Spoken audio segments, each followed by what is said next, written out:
Good evening, everyone. It's just a couple minutes past 6. This is the Historic Preservation Commission. In compliance with the Open Public Meeting Act of 1975, adequate notice of this meeting has been provided. If any member has reason to believe this meeting is being held in violation of that act, they should state so at this time. Pledge of allegiance, please.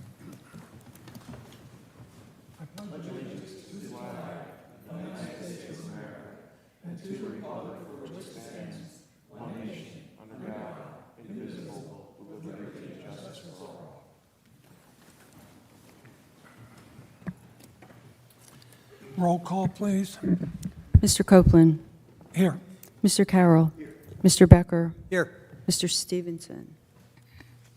Mr. Testa. Here. Ms. Bisagno. Here. Ms. Wilson-Stridick. Here. Mr. Johnson. Here. Mr. Hammerin. Thank you. The minutes, May 20th, 2024, you've had a chance to review those minutes. Do I have a motion to accept them? I'll move to accept the minutes. Second that motion. Motion by Ms. Wilson-Stridick, seconded by Mr. Testa. Mr. Copeland. Yes. Mr. Carroll. Yes. Mr. Becker. Yes. Mr. Testa. Yes. Ms. Bisagno. Yes. Ms. Wilson-Stridick. Abstain. I'm sorry. Abstain. Thank you. Ms. Wilson-Stridick. Yes. Mr. Johnson. Yes. Thank you.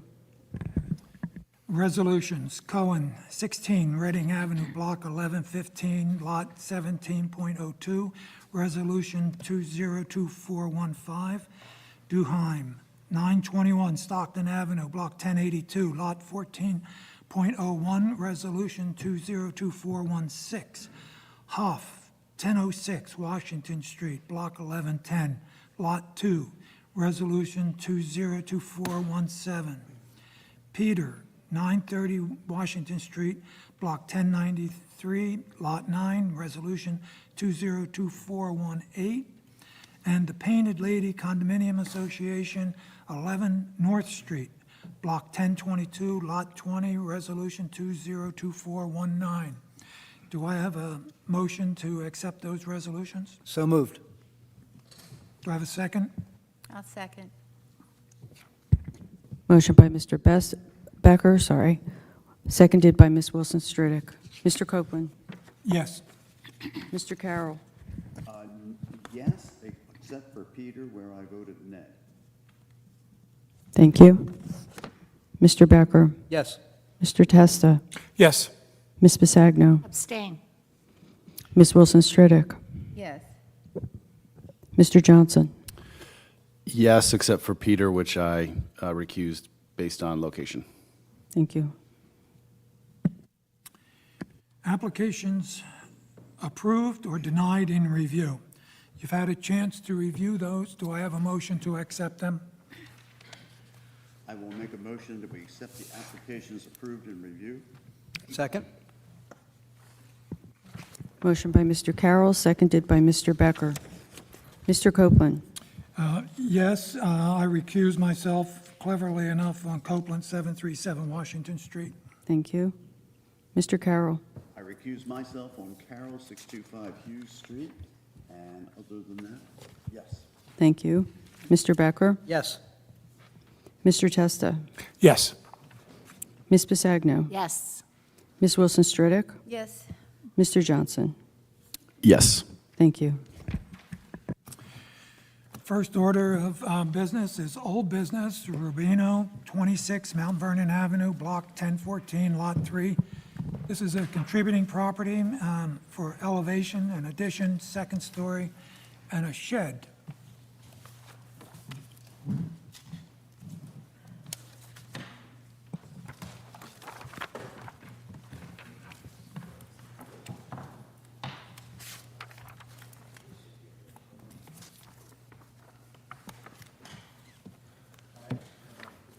Hello, everyone.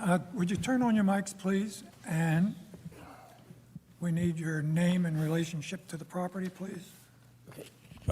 My name's Steve Fenwick. I'm the architect for the property, for the project, and this is Robert. I'm Robert Rubino, one of the owners, and my wife Patty. Patty Rubino. one of the owners. Thank you. Should I just start? Okay. Take it away. Okay, so we were here about a little longer than 2 years ago, and we presented this project to the board, and we received conceptual approval and with comments, and just a couple of things that have changed since then is that Warren had suggested we extend the driveway back so that the cars would be behind the front of the building, and we did do that. And then, kind of serendipitously, the zoning changed, where it used to always be you had to do your setback to the furthest extent of any part of the building, and now it's to the wall, like most towns. So where we had a variance on the roof line, which was like in line with the old building, which is non-conforming, that went away. And so we have no more need to go to the zoning board of adjustment. Mr. Fenwick, is that because of the roof eaves change that we made? Primarily, yes. Okay. Yes. So you're going for final tonight? We're You don't have coming to for go back. final tonight. We prepared construction drawings, which I'm happy to review in as much detail as you'd like. Well,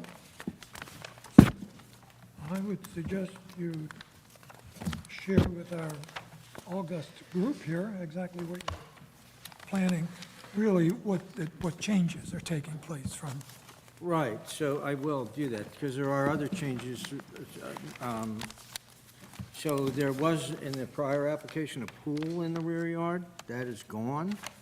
There was a garage in the rear yard, kind of call it an outbuilding, accessory building.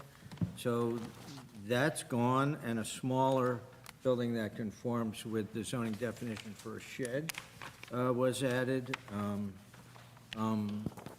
And that's essentially it. We just, defined the work for construction from the schematic drawings that you saw before. We have wooden windows, we have a cedar shake roof, we have lap siding. We're reconstructing that front porch, which was, pretty rough, that front stairs in particular, the little front porch. So we're kind of restoring the old front of the house, and other than that, it's just the same as before. Maybe we defined the materials in a little more detail, but we listed the materials last time, and we didn't change them. So it's pretty similar. Sorry, what was the date that you were in front of us for conceptual approval? Do you have that handy? I have it. Rob has it, but it was like 26 months ago.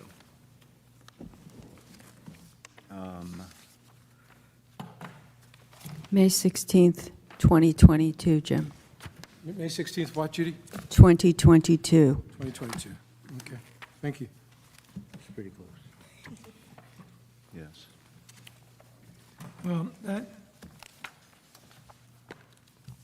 So there was a 2-year thing on there, a 2-year period on there, but it was extended. Rob was sharing a letter from, I guess, Okay. Well, I we- was just about to ask that, because you have to renew an approval where nothing has happened within 2 years. yes. And Rob, Yes. you got a letter from us saying that we approve you to come back with Yes. final. We did, yes. Okay. And we were asked to come to the May meeting, I believe it was. May 20th. And I guess we got notification maybe 2 weeks before the meeting. And we have since moved to Sarasota, Florida. And then my wife, she had doctor's appointments in Baltimore the date of the meeting. So I contacted Judy Decker, and I asked her if we could request an extension to this meeting. And so she asked me to put it in writing, and I did. And she was kind enough to send me back a note saying extended until July 15th, 24, HPC approved, date 5/14/24. And Mr. Fenwick, you submitted this on May 6, 2024. That's what the submittal date is, right? So before the May meeting. Yes, And then, but it was hard to get to the meeting. Yes. Yes. Just to be clear, the material list is clear, and as you know, we normally go around the room, but this has been before us, but a long time ago, and so Yeah, 2 years ago. I think it's appropriate to first make a brief presentation, really, so the public might benefit as well, on the shed, because the shed is Oh, totally yeah. different. Oh, yeah. And before you do that, this addition is large. Is this addition changed anything since? No, no. Now, the addition is the same, just really the rear yard, the pool, the garage, the shed, and the driveway, and then the zoning changed, which meant we didn't have to go to the zoning. How about Okay. that? That never happens. And so I think the question I could just, is there anyone on the commission that, since so much time has gone by, and even though it was conceptually approved, the question is, does anyone want to comment on the addition itself? I'm not sure Well, this year that it would be. I guess I'm having, one of the reasons I asked was not really to cut the date off on you, but to try to separate the amount of time. I'm having a great deal of difficulty recollecting the conceptual presentation, and that happens sometimes. It's happening more frequently with me. But to be really honest, I looked at this for the current presentation, and I'm finding my view of this addition as being unduly large relative to the small size of the cottage. Your materials list is excellent. There's no problem with the stuff you've chosen to do. There are things that you've added that are improvements and consistent with our materials requirements, but I'm having a lot of difficulty understanding now how putting this addition onto the back of this cottage doesn't threaten the contributing status of this building. I mean, it just seems to me, you can see the front, and then all of a sudden it's enveloped in that large roof that comes across and I apologize if I didn't say this before, but I'm saying it now. So that's my comment. The addition seems to me unduly large and threatens the continuing, the contributing status of the building. you want me to just comment on the size of the addition? Because I think the zoning chart is confusing because it's talking about FAR. And FAR, You know, it's really not, when I say that, I don't mean that you haven't complied with zoning or that you haven't done your No, no. densities. What I'm saying is, as you look at the facade of this building, and you see the dainty front cottage that was there, you're now faced with a large cross-section of a roof. Right. That, to me, and I'm not questioning the size of the addition in back. You've hidden it not in the, back. not the area of it? No, just Oh, okay. the appearance of that large roof. Right. Running across the face of the And property. you're looking at the construction drawings, I'm looking at the renderings, the renderings? yes, which show a large Okay. roof across. Because the construction drawings are like orthogonal drawings, so that you see the roof beyond in plane with the wall in the front. Whereas in fact, you have a sightline situation where the roof in the back is falling away from you and the ridge is substantially back from the front facade. I mean, it talks about that in the Park Service standard sightline. And so we tried our best to minimize the impact of the addition. Now, it was confusing about the size of it because if you look at the zoning chart, it talks about floor to area ratio. But if you include the volume of the front porch and the back porch on the ground floor, the areas are, the area of the addition is, where it appears to be more than the existing, it's in fact less. The issue, though, is from streetscape. We don't. Oh, get it- streetscape. Well, Yeah, I just a brought minute, those drawings. Just a minute, Yeah. just relax there a second, but this is over 2 years old. Since then, a number of things have happened, including a new standards book. Yep. We want to be sensitive to the applicants because it had conceptual approval in the past. But I think what the issue is on page 8 of 9, A201, if you look at that front elevation, that's this page, Oh, okay. A201? yeah, A201. Elevations. Right, right, If you look at that upper left-hand corner, right. I don't underestimate your point that is set back on the property significantly. Significantly, and it and will- falls away also. And will be diminished from a streetscape. Right. But still, that is really, really a bit much, I think. Well, we could have lifted the front up, you know, and then made the ridges match, but I don't think you would have liked that. I would like that less. Exactly, so we're, you know, our addition is really less than the existing house, and we followed the guidelines in putting it to the rear and to the side where it was available to us, and we met the zoning, and, yeah, if we could have kept but in order to meet the zoning, we had to go up to the second floor, and we had to lift the house for flood.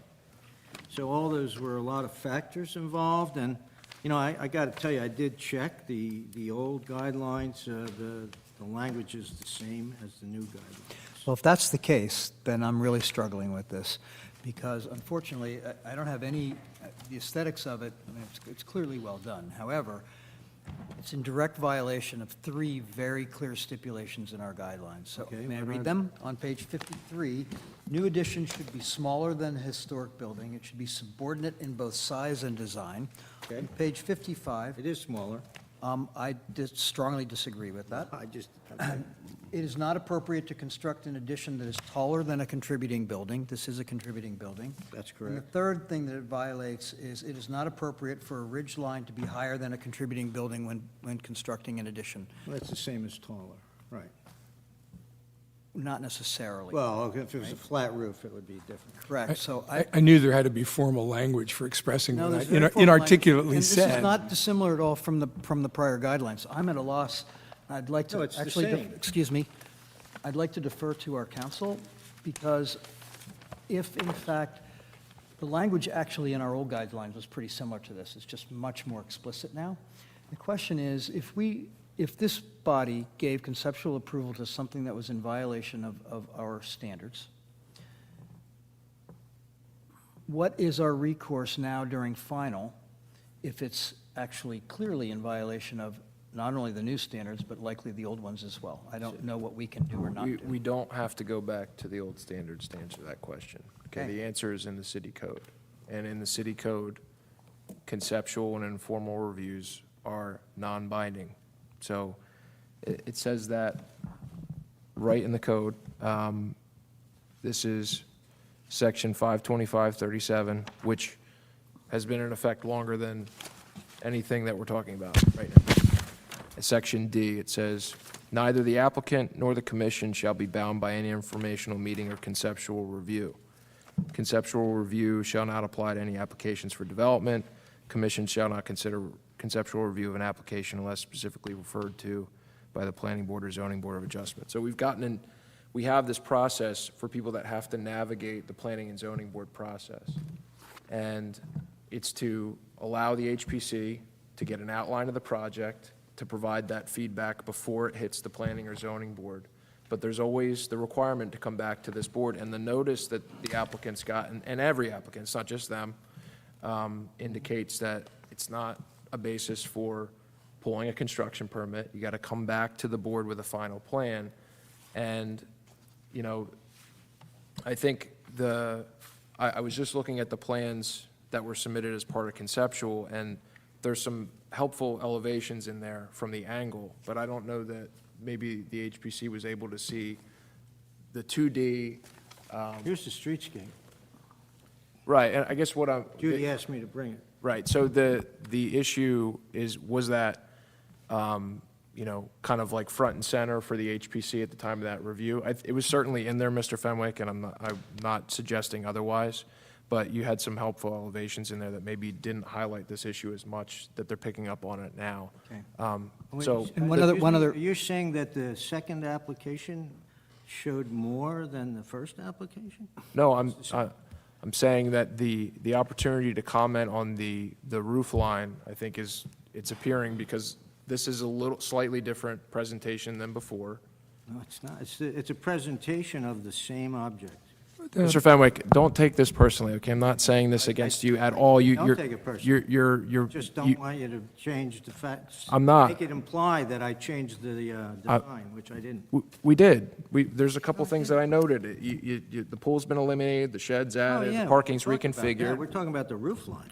Well, Right. wait a second. When you said it wasn't bigger, I have to push back really hard, because you have documents right here that say existing square footage is 935 square feet, proposed is, as new, is 1,073. Right. Right? But that's FAR. That's in a zoning chart under FAR. If you include the front porch, which is building mass, very much so, and the back screen porch, all on the ground level. But hold on. Which is building mass. We don't have anything to do with zoning. It literally states in our. No, you have to do with building mass. May I I'm finish, telling you, please? the new building mass is less than the old building Can, mass. can I just interrupt here for a That's it. second? Steve, you've been before us several times. Yeah. The issue is, you had conceptual approval a couple years ago. Yeah. You come back before us. Yeah. That is not bearing on our discussion today. When we look at this bungalow, which is now changed dramatically, Right. we're not talking about FAR, we're not talking about zoning. We're talking about, when you look at the front of this building, the addition appears enormous. And the question is there a way to mitigate that Well, issue? Warren, if I may, it only appears enormous when you look at the construction drawing, which is an orthogonal No, no, presentation. no, I'm looking at this drawing. That's a construction drawing. Yep, this drawing shows the distance Oh, yes. from the front to So here. imagine somebody standing on the sidewalk. I can imagine. Imagine someone standing on Second Avenue and looking at it. It would actually be even worse. I don't know where Second Avenue is You're- relative to what, this you're one house property. away There from the is a corner. There is, So I'm still trying to get at why you can claim that it's smaller when the addition is, well, look at the may I finish, diagram. please? Is 1,073 square feet, and the existing house is 935. The addition is actually literally bigger in square The footage than the addition existing of the house. second floor is You're adding less than 230, than may I the first finish? floor. You're adding 239 square feet what to I'm the first. Guys, we got to stop talking over each other, okay? The board, Mr. Fenwick, I'm the just board, saying that the you're max- talking over me right now, why I'm trying to say, we're making a record right now. So let me finish. Okay. I'll let you finish. The board has questions, let them ask their questions. You can answer. We can't be talking over each other. Okay. Okay? I would like to make some comments, something. Of course, you mentioned about you're breaking your standards. You're not breaking your standards. We're here before you to come to an understanding, to come up with the best possible solution for a situation in your town. I mean, I could show you pictures of many, many additions like this that are brutally ugly that were approved by this board, but that's not the reason. I'm just trying to say we did the best we could within the zoning and the aesthetic package and the guidelines, very important. And if you look at the Park Service guidelines, they don't want you to have a standard, they want you to make a judgment. And I could read it to you from the, Can- the No, preservation no, rules. can we, let's. I don't think we have time for that let's- lesson. Yeah, let's hold up a little bit. First off, just to correct everyone, these are standards, they're not guidelines. Guidelines. And the standards are part of the ordinance. To avoid all of that, the problem is this roof line is so high, even though it's set back from the road. Right. It still appears much larger than a bungalow. This was a bungalow, and now it's going to be something else. The question then, I think, would be better for our community is there some way to reduce this ridge, The apparency? the ridge? If you could reduce the height of the ridge on this addition, I could gambrel it, maybe flatten it. I think that would be a bit more helpful than continuing to jaw about zoning or a prior approval. I mean, the best way would be to lift the front of the house up, and then you have a step in the middle of the house, like a, But no. It's not talking about lifting the house, which makes it even more problematic. The question is, can this Yeah, ridge be lowered or not?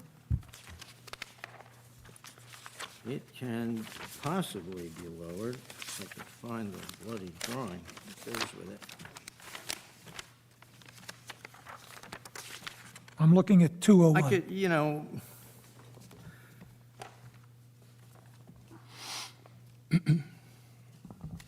.301 has the bedroom heights.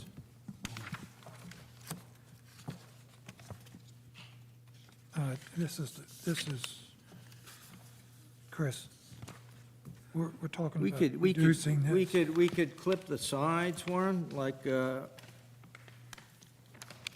of hip the top, like that.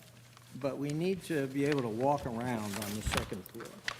You see what I'm sketching there? We could clip the roof line so the gables Yeah, are reduced. but you the could cross also, gable? you could also reduce the ridge by Flattening it. a couple feet, by flattening it. You could flatten it, yeah. And then It's not really historically appropriate to me, but we could do it. we're talking about the front facade. I know, well, I guess what I'm trying to say as an architect, I mean, the sight lines are going to be such that it's not going to be as obtrusive as you think. I- I understand that. We can't, And I gotta say this because you know, it's important to me and it's important to you. I know it is. You know, this is from I know you don't want to hear it, but from the Preservation Brief 14, the appropriate size for a new addition varies from building to building. It could never be stated in a square or cubic foot ratio, but the historic building's existing proportion, site, and setting can help set some general parameters for enlargement. So, I mean, I'm just saying it's not like 50% or 52%, or the ridge is a little higher or a little lower. It's how you perceive it all. the ridge is just substantially 7 feet. high. And the perception Question. of some of us is that high ridge line bears a substantial risk of reducing this property from being contributing to not being contributing. I appreciate that you have used materials that are the correct materials that would help uphold that standard. Right now, the property is classified as contributing. Every time a large addition is put on, and I'm not talking about slightly bigger or slightly smaller, but every time a large addition is put on, and it so well interferes with the streetscape and the line, right. we risk the loss Right. of that status. Right. It's a beautiful little bungalow, beautiful little cottage. You're going to add something very big onto it. If that property becomes non-contributing as a result of it, then we will have not done our duty. I agree That's- that's my major I can show concern. you plenty of pictures of things that were approved that you're probably talking about. Good. They're all over town. Well, I do my best to be consistent. And, I mean, I can tell frankly, you about properties that did have What- mediocre no, additions over the You, years. you know, That were made just be contributing. patient there. You know as well as everybody here, every property is evaluated on its own. I agree. So let's go back. If you were to reduce the pitch and then reduce the ridge, I believe, Oh, reduce the pitch, okay. yeah, if you reduce the pitch and the ridge, If I could so put you cedar flatten it, shingles on it. then I think, Yeah, we could reduce the pitch, so, but then it's gonna come further forward, you know what I mean, Warren? So, let me work on it, let me see if I can get it down. We got that gable in the back, it's like a 6 on 12, it can't be any much lower. But I can drop it all down a little bit, but I don't think I could drop it down more than 2 feet. And I don't know that it'll be substantially different. I think if you were to, if you can drop the ridge 2 feet and change that, the back to a portion of it being flat, a rubber I could even do it, material. I can even do like the old additions on the real old buildings, just a shed roof if you want. That would help. You know So, how like, yeah. the Yeah. standard old 2-tier drop down with the flats, like that, can do that. So it is far back. So from the street, it's not going to look as big as. As the orthogonal. 201. But I think if you get 2 feet and you reduce the pitch and the ridge, I think it could be a reasonable addition.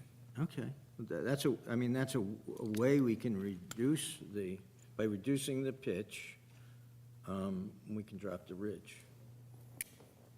And still walk about Well, up you can there. drop, besides the pitch, Yeah. you could drop the ridge by introducing a flat We could do that, section, we could do that. which doesn't affect the headroom and all that. I don't think it affects zoning either, unless you want to go over 35 feet, so we're okay there. We're not even close to 35. Yeah, we don't want to comment on zoning, but Ah. but it, Well, it'd be nice if they hooked up. but By the way, we got that streetscape variance from the zoning board for that Queen Street job. So that was nice, and that wasn't easy. They're telling me, oh, you want to make your pool bigger? No, we didn't want to make the pool bigger. We wanted to match the street. I don't know if you remember that, it's being built on Queen Street. It's a big house. yeah. So to the group, I would ask if, and I'm looking at this on 201, remember this Should we- ridge here is this ridge. Yes. All the way in the back. If Fenwick was able to change that pitch and flatten it, this then would look dramatically different.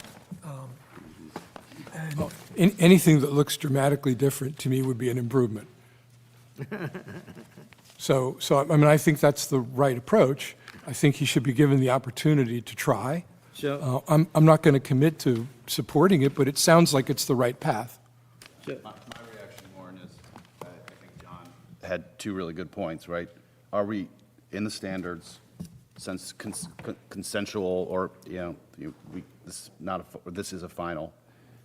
Do we have enough evidence to support that number 5 and 6 on page 55 have been achieved? I think, I don't know. if- no, I don't, it's a fair question. The issue, though, is to try to help the applicant on the one hand and maintain the standards, of course. But I think when you do the two issues that we're talking about, you're reducing this roof line here pretty dramatically. And given that it's set back, I think it is conformance, would be. in I would with just the like to standards. say, if you recall the original, this is the original drawing, which is, Very pretty. well, it's taken from a man's eye height, 5 feet.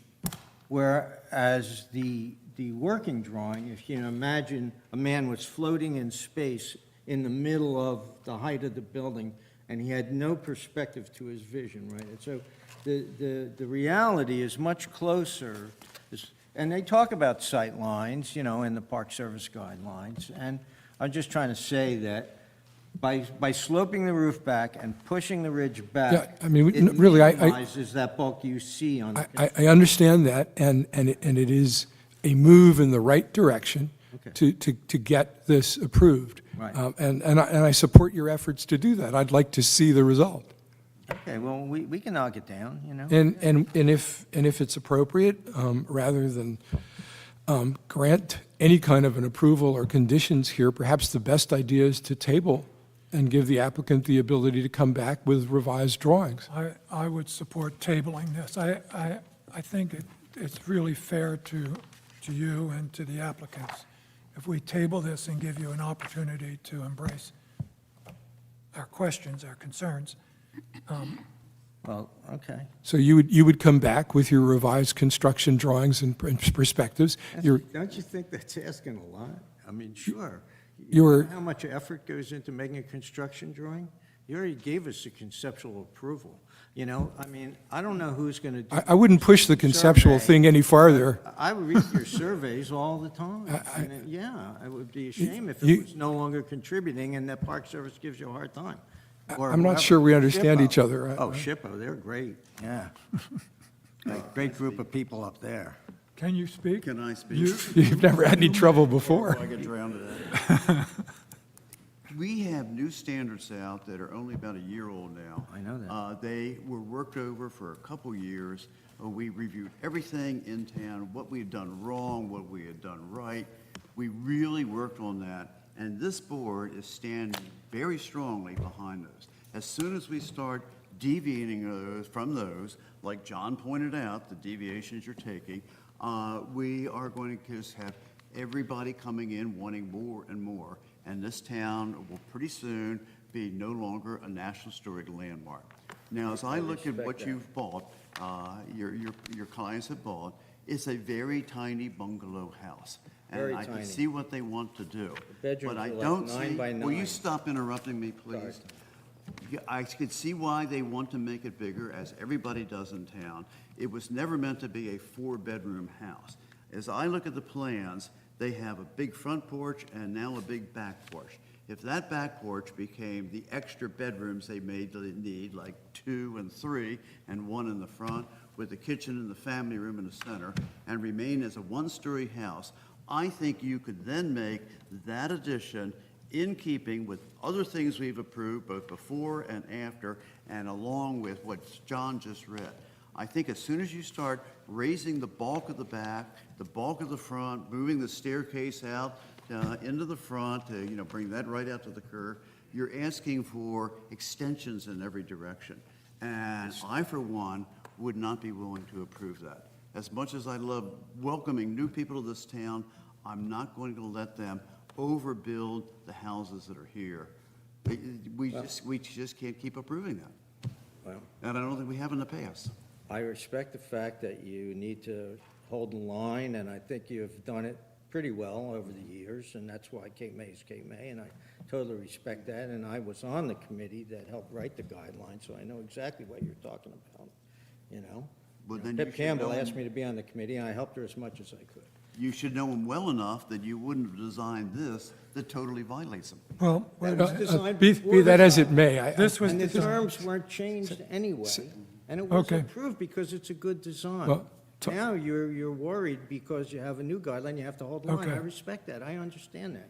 And we're going to try to work with you to adjust it. Okay, what we're doing is plowing the same ground.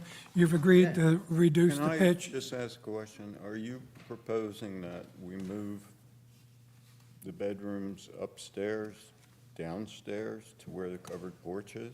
I'm suggesting that you read the standards and see exactly what it allows you to do, which John was trying to do before Steve was totally interrupting him, and go by them and see if he can help you or somebody else can help you design an addition that meets those standards. And I think you have room to do it on that Well, property would you with a few variances. reiterate what the 3 standards are that are in issue? Be happy to. They're There are- guidelines.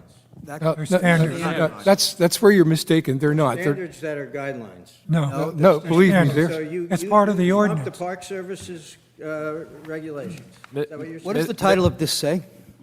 Did you hear what I said? The- we, the we Park- we did. did, I and just read it to you that from the is Park the Service, local law and you have to applicable to use your, your that's imagination. That is the Can local we- law. Wait a minute, wait a Steve, minute. you're not helping your case at all. Yeah, let's You really stop. aren't. Let's You're not- stop. You're not being true to Wait a your minute. clients. let's stop the Oh, argument. really? Yes. So may I answer your Okay. question? Gentlemen, we got to get back to So the you issue want to here. take their back porch away? I, but I'm not being- I make a motion that we No, table this. no, can Well, you just- the client asked the question, I'd like to Yeah. be really clear.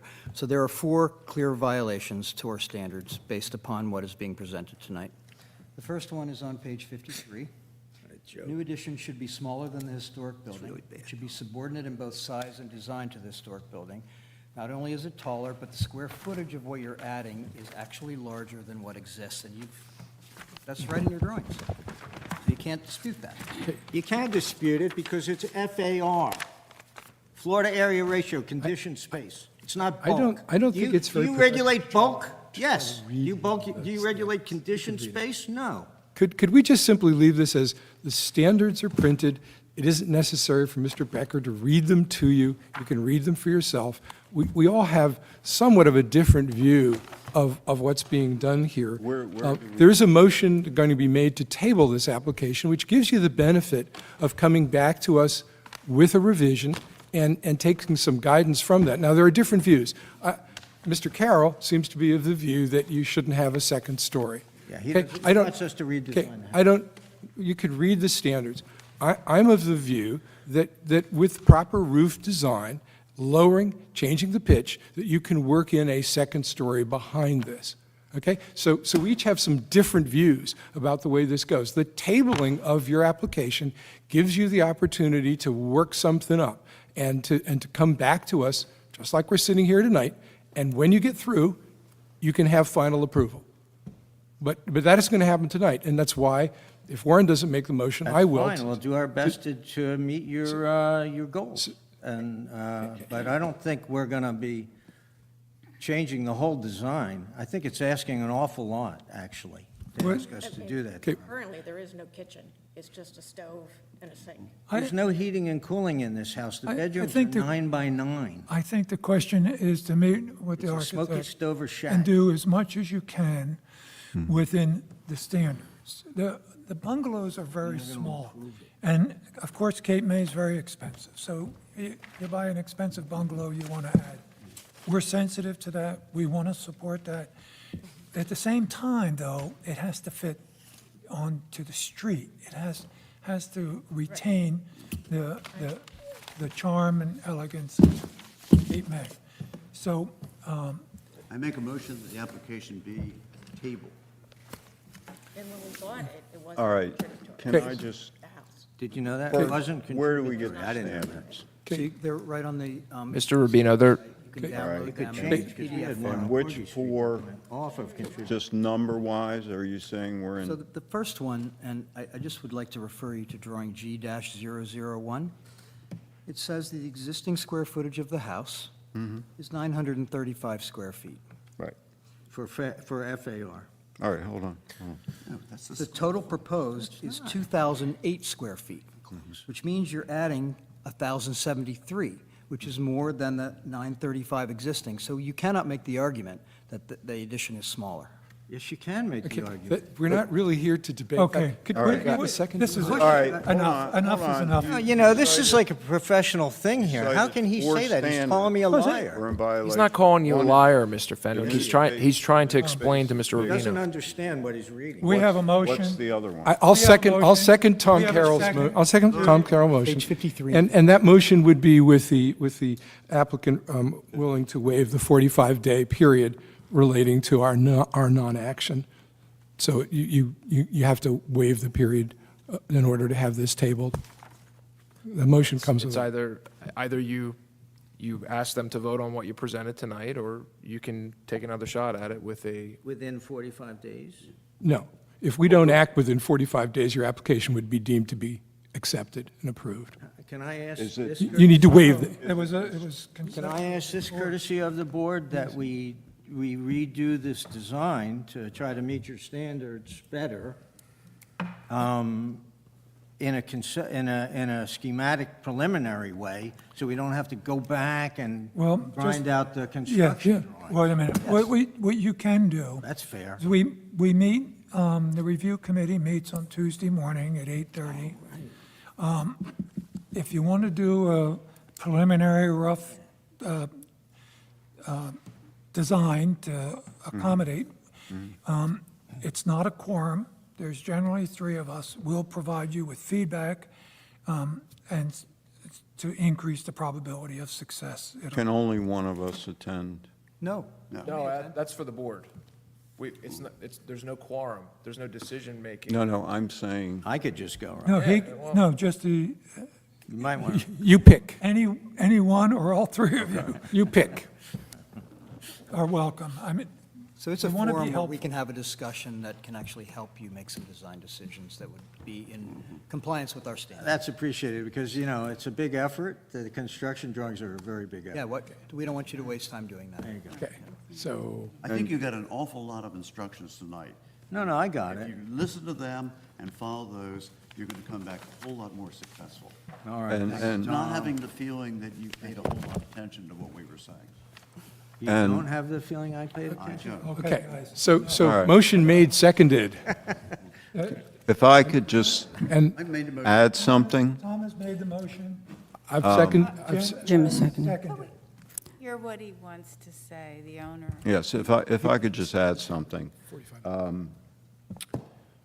We didn't just buy an expensive bungalow. We've owned this home for about 25 years. Second, when we bought the house, it was not contributing. It was probably within the last 10 years, 5 years, 7 years. 7 years, I have it became contributing. Well, let's talk about that for just a second. What happens is we are charged, city is charged with maintaining a current inventory of the properties in Yes. Cape May, which I interpret as an update every 10 years or so.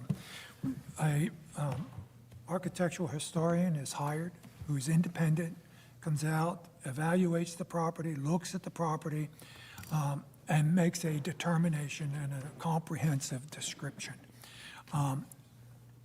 And the most recent survey is the one that we look at, so. I understand that, and I understand it's a contributing property. I know that changed. I'm just saying that when we originally bought the home, you know, this is almost 25 years ago, and we never thought we would really do any improvements to it until our family started expanding. And as it is right now, you have 3 bedrooms with 1 bathroom. Your kitchen Jack and Jill. and laundry are all together.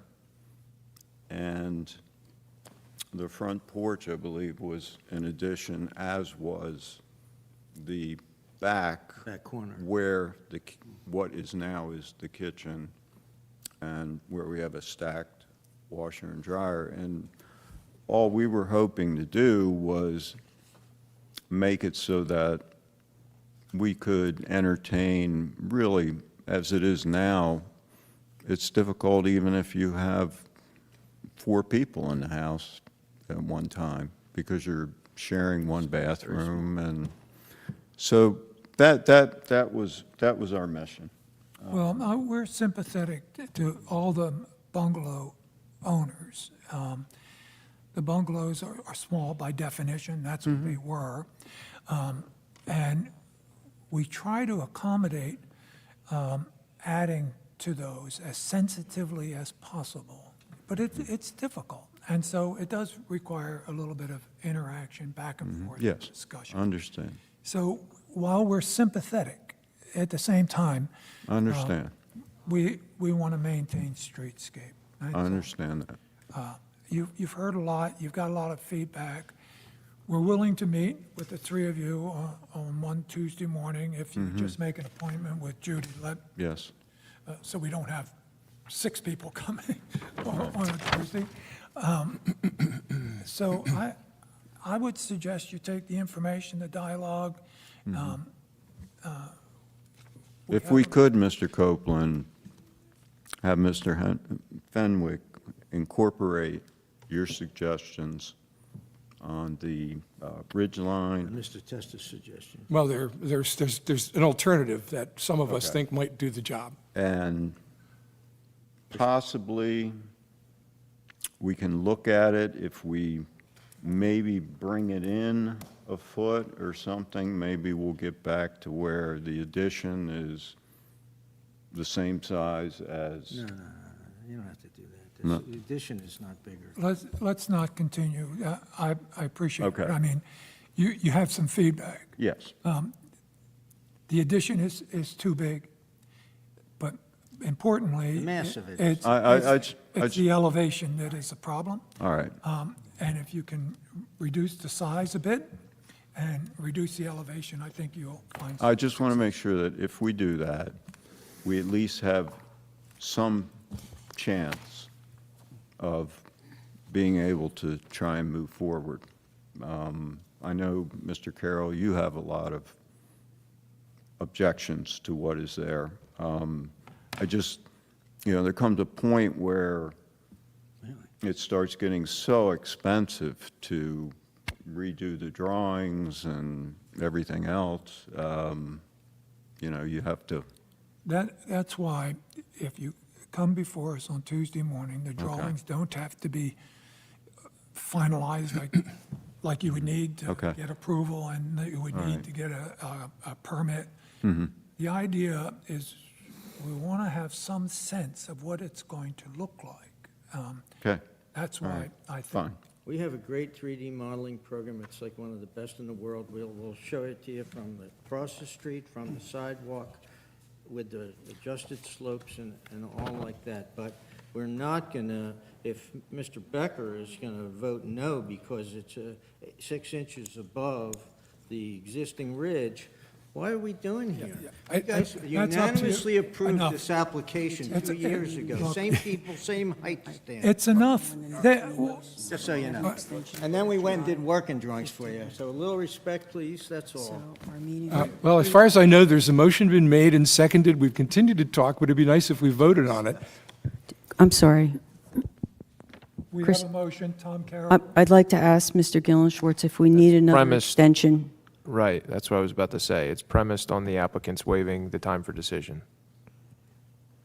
Meaning, meaning that there's, if, to consent to the tabling of it so that you can rework your plans and come back with a plan that kind of meets the comments. within 45 days. Yeah. Well, that, No, you see, the way this works is you've submitted a final application, and if we don't act on it in 45 days, unless you agree to let us have more time, it automatically gets approved. So we would, and we can act on it tonight, but of If you- course, I don't know won't that like that's that. something that the applicant will want to do. So that's why we're saying, hey, why don't we table it? You can waive the time for decision, or we can vote on it tonight and you can resubmit a new application. It's pretty common that the applicants, but it's your How- choice. How soon do we have to come back with a new, You could come back next month if you retool the plans and and there'll be informal conferences before then. So we have applicants to do that. Or you know. it can be longer. yeah, It can be longer, yeah. So we would redo the conceptual and come to the review meeting, and then if we get some kind of a positive thing, like we did 2 years ago, then we should adjust the construction drawings and come back to the board. and you would get final approval at that presentation, having taken heart of all the I other could stuff be that goes wrong, on. I'm so sorry.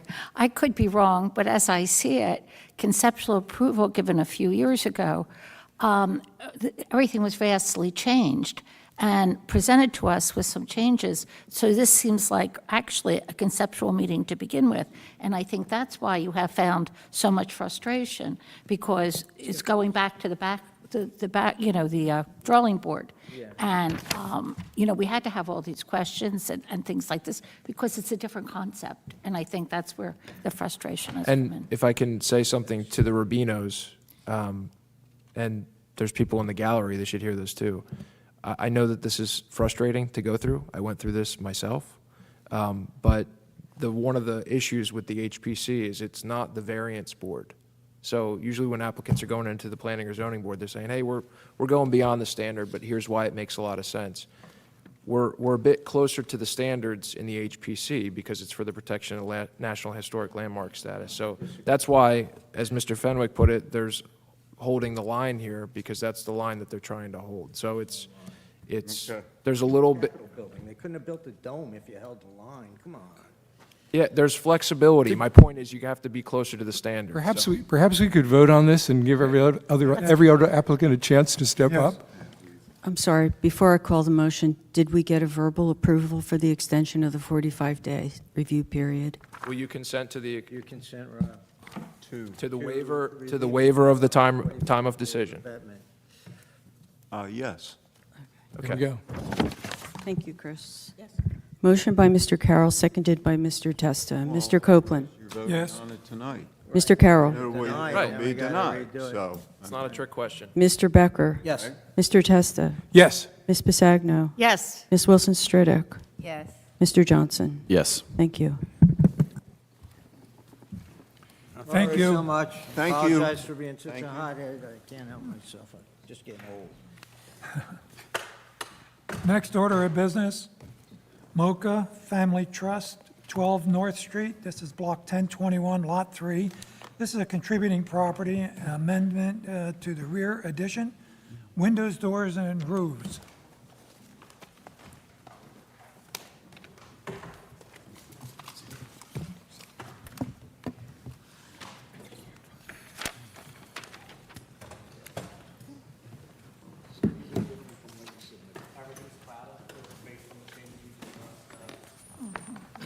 Thank you.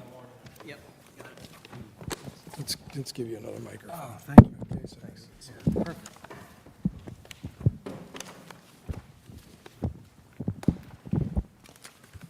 Thank you.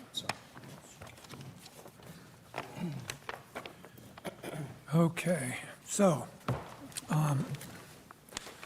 you're warm and fuzzy, HPC. Could we have your name in relationship to the property, please? My name's Marcelo Mogavero. I'm going to be building for the Patels. Adam Carlson with Backus Architects. I'm the project designer and project manager. Casey Patel, owner. Monty Patel, husband. And this did come before the review committee and was discussed, so just so you're aware. And with that, So I was not at the last hearing, but Marcelo and I believe the Patels were, so I was going to kind of let them just summarize how we got to this point. I'll let him do that in just a second. Then, about 2 weeks ago, we had a Tuesday morning meeting with three of you and kind of discussed some minor tweaks to the plans, and that's what I just handed to everybody. They were the requested little tweaks that we requested that morning. They're all clouded on the elevation sheet, which is ZP6. They were just some adjustments to the roof line as requested by you guys. Marcelo, do you just kind of want to explain what happened at the last meeting and then? Yeah, there were some questions with the roof line, if you remember. I know you go through quite a bit of this. And at the informal meeting, we went back and forth and tried to nail down all the revisions that would make this look like a natural structure in Cape May. And I think it looks like, from what Adam drew, we've addressed all the concerns as far as I can see. There were some questions about the shutters. I think we addressed that. And then Mr. Becker had mentioned the ridge line, which we did change, or Adam. Correct, we dropped the ridge line down. We had also discussed, I know you guys don't get into zoning, but we wouldn't have been able to get a permit for it if our roof was less than a 412 pitch. So what we ended up doing was just dropping the roof down, so we don't have as high as ceilings in the room, to be able to achieve the 412 pitch, so we would get a zoning permit for the application, and also adjust it to your request, which was to get the peak of the roof out of the eave of the main part of the historic structure, so we lowered it all down. We made sure we adjust all the shutters so that they match the windows true. And Mr. Becker had asked that I put the floor lines. The rear addition to this house is a very old addition, but the farmost portion of the building It's actually like a colonial section of the house that was probably moved there at one time. Then there was another addition on the back of the main house, and when they decided they needed a bathroom, they literally just added another addition to connect the two areas. So there was 3 different floor levels in there that we had adjusted.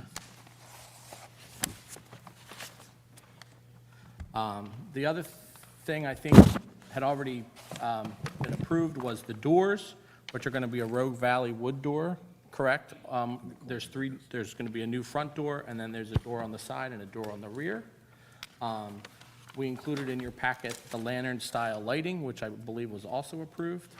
So I think all we're really here for tonight was just the rear section of the building and the roof.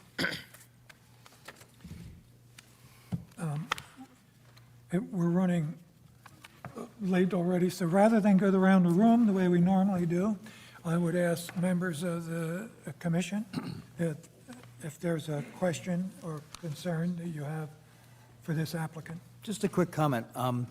This is a great example of how those review meetings on Tuesday mornings can actually work and help people, right? You guys came twice since the last meeting, met with us.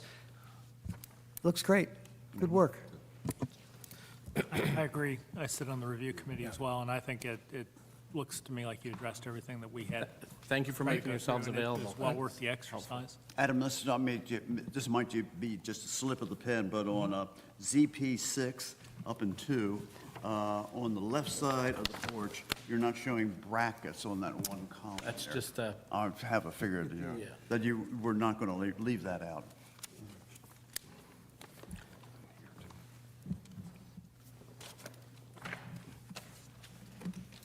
It's probably on there, but it's on a ghost layer, and they turn on and off on me. But we'll make sure there's, I'd just like to ask the owners, are you pleased with the side view now on Windsor and how that roof line, the windows, the shutters really help bring that all together in the house? Because that's really what we Absolutely. provide, that street view that sometimes is what people see Right. when they're walking by. And I think it's very, very handsome. Yes, absolutely. We're very happy with it. This is one of those examples where the addition corrects longstanding anomalies of the up and down and in and out. And while the North Street facade remains unchanged, the important part on Windsor is just so much better that it unifies it, it simplifies it, and it really is a huge improvement to that facade. So good job. Do I have a motion? I'd like to move for final approval based, as presented, with the exception of the bracket. I want a second. Motion by Mr. Becker, seconded by Mr. Carroll. Mr. Copeland? Yeah, I would comment, thank you for visiting with us and making and adopting the changes that we were looking for. I think everyone wins with a situation like that, so thank you, and yes, I approve it. Thank you. Mr. Carroll? Yes. Mr. Becker? Yes. Mr. Stevenson? I'm sorry, absent. Mr. Testa? Yes. Ms. Bisagno? Yes. Ms. Wilson-Stridick? Yes. Mr. Johnson? Yes. Thank you. Thank you. Thank you. Thank you so much. Good luck. Nice. Just how I like it. Next order of business, New Jersey Development Group, 359 Congress Street, Block 1031, Lot 2.02. This is not rated. It's a new single-family home.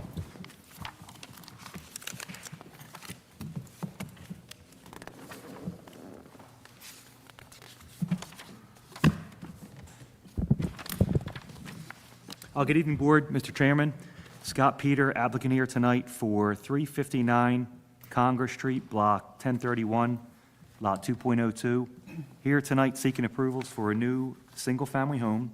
The home is what I like to call is a traditional beach classic.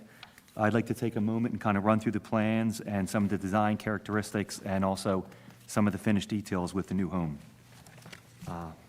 Starting with the site plan. Is this conceptual or final? I was hoping for final, but I'm open for any suggestions that work for everybody. Well,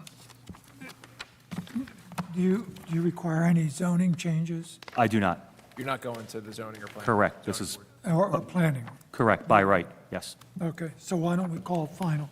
Yeah, I'm marking the original Thank you. copy. Okay, take it away. Yep, so starting with the site plan, as you can see, it's actually a pretty odd-shaped lot. It's very angular and has kind of like clip corners in the back. What I did in this case was I took the house and pushed it all the way over to pretty much the adjacent development. So I left the streetscape and the front as open as possible with landscaping, grass, plants, and trees. In addition, it's a somewhat wooded lot, so we're trying to preserve as many existing trees as we can on site. As you can look at it, you can see the parking is to the right, and the parking is all the way to the back. So the parking's, for the most part, hid from street view. There's no garage, there's no storage, so there's no ancillary garage or parking, buildings that would, for storage or garage. But again, the parking's to the right and to the back. Moving on to the house, as you can see, we've done wraparound covered decks, oversized columns, brackets on the columns. We also have a wood lattice under the decks, and the entire foundation is going to be a brick veneer, traditional red brick veneer. The windows do have grills.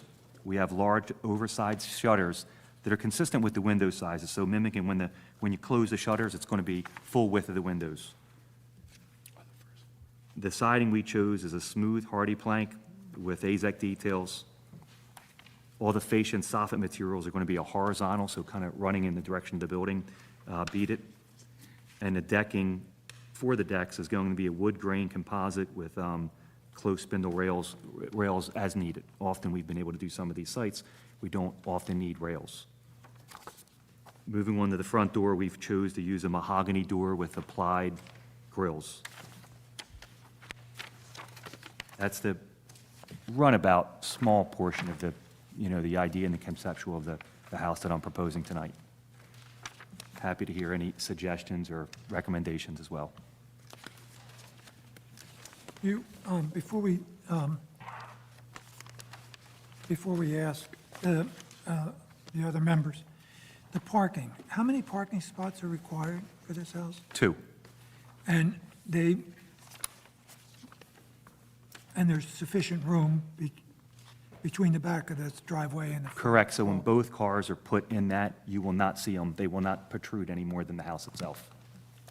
Okay.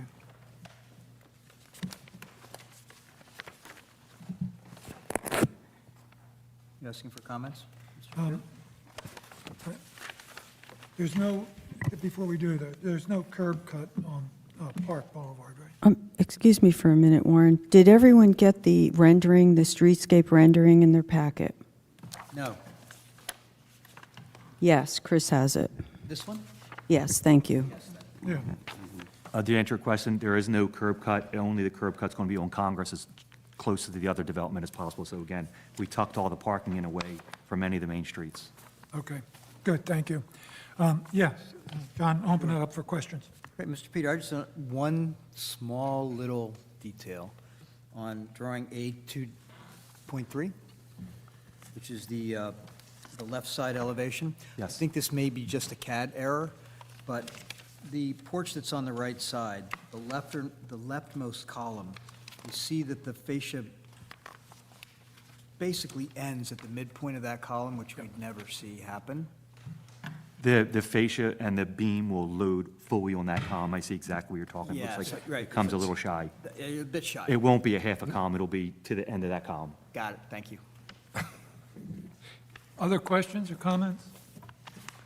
Just one, trying to think ahead, down the road, there's really no place, at least it doesn't appear to be a place where anything like lawn equipment or anything like that could go. Am I missing something? For access to the, Like, typically, that would be a shed. And yeah, I didn't want to compromise, of course, any standards and have an ancillary building. Right. Well, I So- guess the question I'm trying to think through is, down the road, it wouldn't be uncommon for somebody to go, oh, I want to cut my own grass, and, I would need a storage shed for the lawnmower and things like that. Does it make sense to slide the in-ground pool a little closer to Park in order to accommodate a shed down the road, maybe?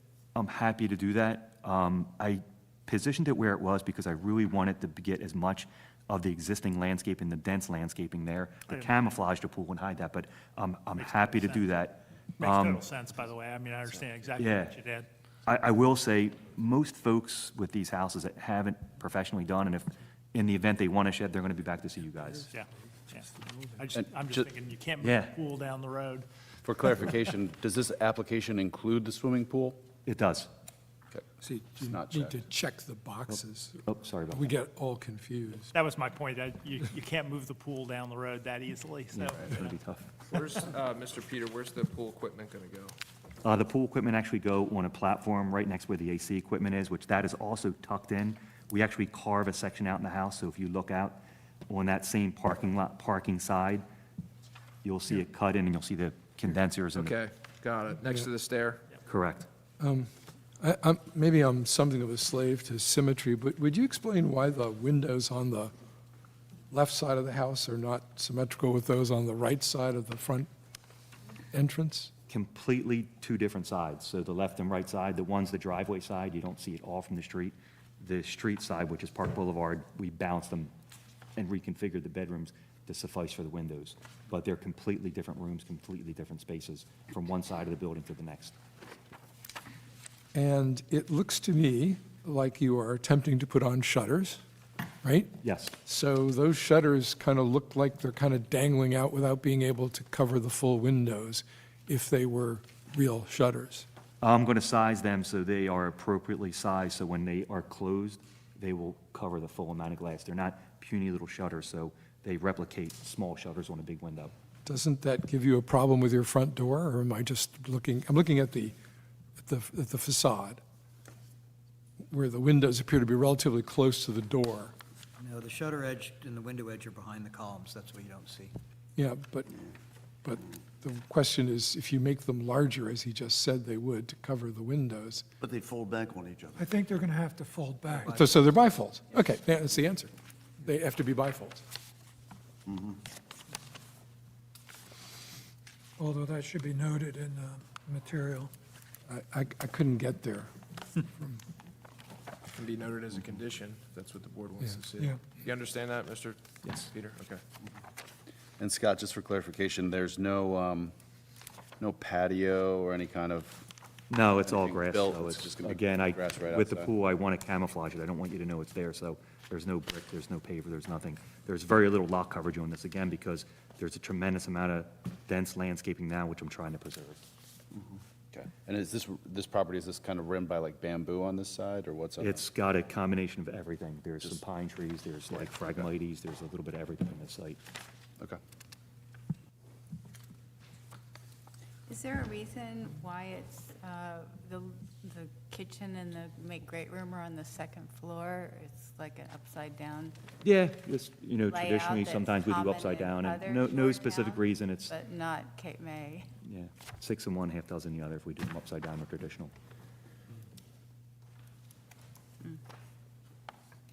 I'd like to ask about on the front, the mini third floor and mini fourth floor. Why can't they be combined into making something that looks like a much more normal roof line? I just picked up some of the houses that, when you go down New Jersey Avenue, they have those small little Juliet balconies, and it's a small little half-story. I kind of went with that, which to me reminded me of these, these old beach houses. So I kind of wanted to go with that concept of a small Juliet balcony, not really screaming at you, but just a small little detail. That was my concept behind that. It's a very awkward-looking thing, and I don't think it represents any kind of basic architectural style for houses. I would like to see that be redone into a definite floor with either dormer windows or, maybe a couple dormer windows and a doorway out to the little porch. Juliet porches are awful nice. Tom, you're referring to the three little eyebrow windows on top, the three windows on top. Yeah, I'm looking at the three windows Yeah, on top, yeah. and then there's a doorway below. Right, and that comes out to the little balcony. Yeah, yeah. But it's a very awkward-looking top of the house. And I think Doesn't made, need any architectural style. made even more so. You do see those. I do, little yeah. bal- you What I see those did on little them balconies, was, but I'm often you- happy to do the dormers you too. see I like them- that idea. You see them centered, and your porch to the left side kind of throws it off and makes everything look like it's bulked up on the right. I think dormers in that area instead of the 3 windows would be an improvement for that roof line. Yeah.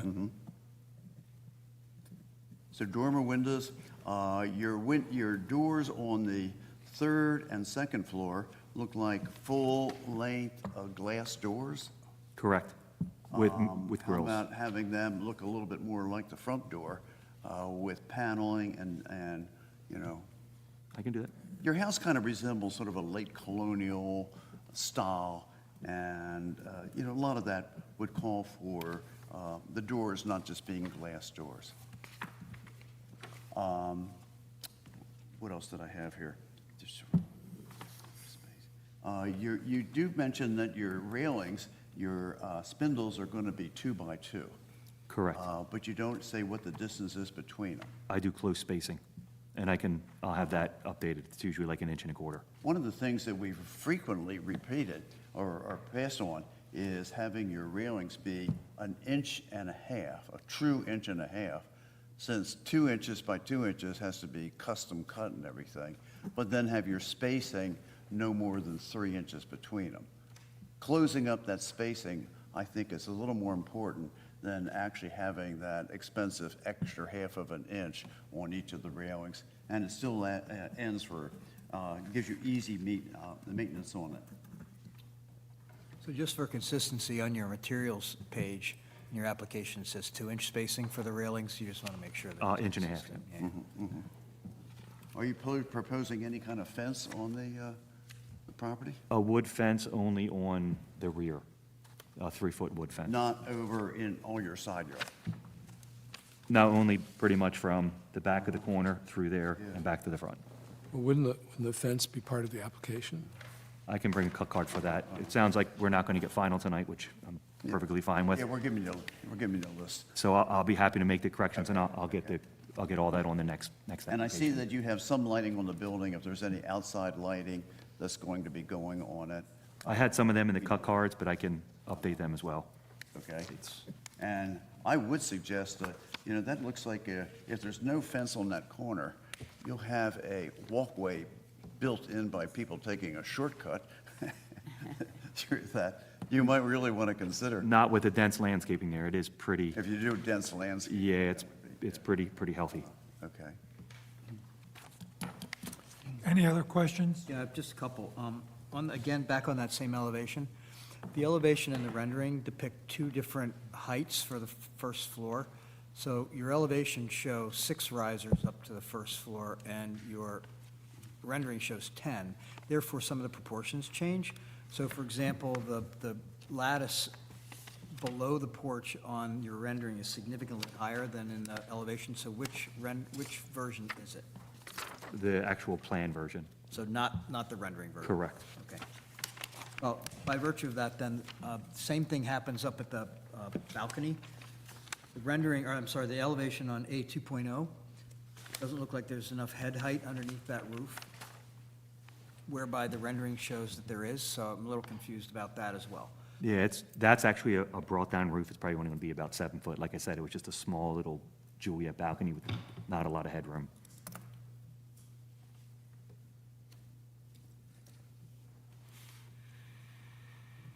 I can have it scaled and measurements Yeah, put on there. There's something's no not- measurements on these now. Yeah, something's not quite right about A 2.0, because if you look at where the dash line is for the floor, and if that railing is at 42 inches, it means that. Someone's head is in the roof. Scale, it means that the head height there is maybe 6 feet. There's not enough head height in that, above that balcony in the elevation. The only people using the house are only going to be about 4 foot. Yeah, yeah. That's why they call it a Juliet balcony. I can say that because I'm short, Yeah, so can I. in case anybody's wondering around here. I'm short. So I think the. Yeah, I can have that for sure. Clarified, yeah.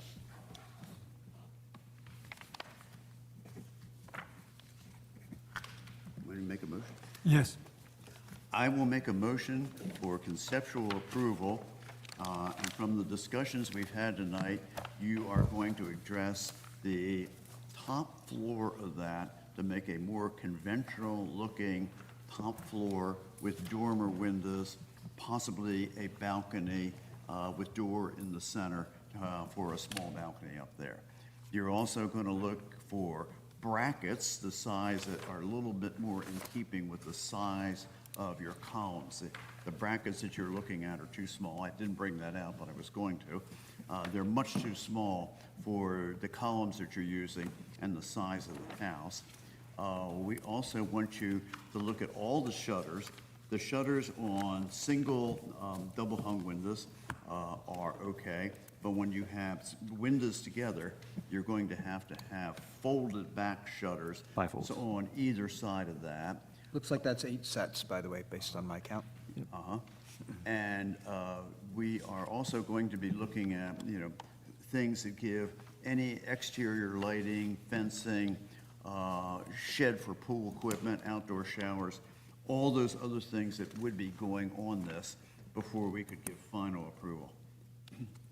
On the roof line, you mentioned dormers in place of the... Yeah, I did. You did, okay. And adjust the You elevation. understood that too, I think. And adjust the elevation Yeah, so I have head it. height's accurate, yep. Anybody else, got to cut anybody else in mind? Your railing specs, I did Tom. mention the railings. The railings could be 1 1/4 pickets and no more than 3 inches in between. I got inch and a half, Go by inch the and a 2 half. by 2, it still should not be Here's inch and a half. 4 inches. Inch and a half. Here's inch. You should have. Inch and a half with a 3-inch spacing between them. Knowing that Judy will get this complicated motion correct, I will second it. I got a lot, I think.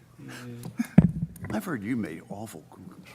You're the champ. You're the champ boy. Motion by Mr. Carroll, seconded by Mr. Testa. Mr. Copeland? Yes. Mr. Carroll? Yes. Mr. Becker? Yes. Mr. Testa? Yes. Ms. Bisagno? Yes. Ms. Wilson Stridick? Abstain. Mr. Johnson? Yes. Thank you. I just want to say thank you. I know you guys sometimes take a beating, and you guys have done it to me many times, but without what you guys do, you wouldn't be the town we have here, and it wouldn't be Cape May. So I just want to say, from me, from my perspective, I appreciate what you do, and most importantly, it gives me a living, because people come here and buy these houses. So you guys had it a little tough tonight. I just want to say thanks, and you just got to learn how to take a beating once in a while, so appreciate it. Thank you. Thanks, Scott. Good night. We need that every now and then. Thank you. Next order of business. How's she doing? Good. Next order of business, Hudson, 1017 New York Avenue, Block 1103, Lot 50 and 51. This is a contributing property. We're talking about a rear addition, a porch, siding, windows, railings, roof, and trim. Good evening, Board. My name's Billy Campbell. I am project manager, project designer at OSK Design Partners. Unfortunately, Mr. Hudson can't be here tonight. It's another engagement. Would you be good enough to pull the mic Yeah. a little bit closer to Okay. you? Your Yeah. voice doesn't carry. So. That's fine. Your name again? Billy Campbell. Okay. Yep. Mr. Campbell, before you get started, you've been authorized by your clients to be here tonight? Yes, yes, I have. And present this and any conditions that may be put on the record tonight? Yes. Okay. And if at any point you're exceeding your authority tonight, you're going to let us know, right? Yes, I will. Okay, thank you. Okay. I've been in front of the board and received conceptual approval on the design in April 15th, 2024. I'm seeking, with a couple of exceptions, which was the material list, basically. Do you just want me to run through the material list, or do you need me to go through the concept again? It's up to you. I would suggest you go through the plan first, and then we Okay. come back to the Yeah. material list. Sure. Okay. You skip ahead until you get to SP1, which is the site plan. The highlighted area of the addition is indicated in blue. Okay, the existing buildings, the bulk of the existing buildings are indicated in the orange color there. Okay, if you flip the sheet to A1, that's the first floor plan. You'll see that the existing house is shown in orange. Yep. There would be a new screen porch added to the rear, which would be underneath the addition. It's mainly a second floor addition. A2, the existing house is shown in orange. And then the addition is shown in blue, which is an additional bedroom with 2 bathrooms and a closet. Okay? The addition is bumped in, if you can see on that sheet, a foot on either side of the existing building to Yes. Thank you. differentiate it. No problem. And then A3 is a third floor. It's an attic. You know, it just shows really the new roof that's going on there, but there will be a rear dormer that will be deleted to make room for that roof tied into the existing building. A4 shows you the New York elevation, New York Ave elevation. It stays the same, doesn't really change. The north elevation, which is the side of the building, you can see the front half of it. To the left is all the existing building. There is a delineation line there shown. And the addition is that portion that jets out off the back with the screen-in porch underneath it. There's a deck there that remains, ties in with the screen porch. When you turn the page here, A5, top elevation, which is west elevation, that's your rear elevation there. That shows the addition. And then and that it's basically, maybe a half of the existing building, but then you see that the existing building beyond. The outdoor shower remains. We're keeping the line of the deck. We're just, building the masonry piers. We're taking out that part of the deck, put in the proper foundation there, because that deck doesn't have helical piles or any kind of piles, so wanted to make sure we get the structure there. The bottom elevation is south elevation, which is the other side elevation, shown basically the same thing. Addition coming off the back, and then screening porch on below. Okay, I could run down the material list. The roof will be western red cedar shake, and in some areas where at the addition, there'll be a standing seam metal roof, where it stepped in a foot, so it ties it all together. The shingles, the wood shingles will match the existing building had wood shingles. The fascia will be painted 1x. The soffits will be painted wood B-board to match existing. Siding will be stained eastern white cedar shake. And windows will be all wood Marvin Ultimate Collection, Signature Collection Ultimate Series. The window trim will be painted wood. All the colors will match the existing house, basically. Columns will be painted wood, column wraps, and then the decking will be Ipe, 5/4 by 6. The foundation will match existing, will be stucco-cladded CMU. Billy, do you remember off the top of your head what material, I'm trying to remember 2 months ago that it was the materials that we ran into an issue with. Do you? I have the list right It was here. all- Yeah. There were Okay. 5 of them. Yeah, go ahead, There was the fascia, soffits, window trim, columns, and railings. Yeah. And of course, the windows. So the windows are now exterior primed wood, and you changed all of those materials to AZAC with one exception. Doesn't look like you're doing any new railings. No, we're taking the existing railings, just cut them. Great. So You've done what that's- we've asked you to. There is one on the siding, just so there's no confusion. You use the term cedar shake when really it's just cedar siding. It's a Psalm cider. It's not a split. No, it's not hand So split. instead of shake, I would ask you to change that to cedar Just shingles. cedar shingles, okay. Okay, Terrific, thank you. okay. I'd like to move. Presentation. I'd like to move for final approval with just the one shift in the naming of the siding. Yeah. I will second that. Motion by Mr. Becker, seconded by Mr. Carroll. Mr. Copeland? Yes. Mr. Carroll? Yes. Mr. Becker? Yes. Mr. Testa? Yes. Ms. Bisagno? Yes. Ms. Wilson Stridick? Yes. Mr. Johnson? Yes. Thank you. Thank you. Thank you. Thank you. Can I ask you a question for my own education? Yeah, go ahead. You're using 2 different type of shakes, one on the roof and one on the side, although they're both going to have finishes on them. Why did you choose? The western on the roof, one, western is a little cheaper. Two is that it changes a different color than eastern. Eastern usually silvers out, western turns a little bit more on a darker gray. Because it receives more sun, right? Yeah, correct, yeah. Okay. Okay. Thank you. You're welcome. Okay. New business. Oceanfront Properties LLC, 1045 Beach Avenue, Block 1101, lots 7 through 9. This is a non-contributing property, rooftop solar panels. Yeah, right. Good afternoon. Good afternoon. Evening. Evening. Okay, James Leo, RCL Solar.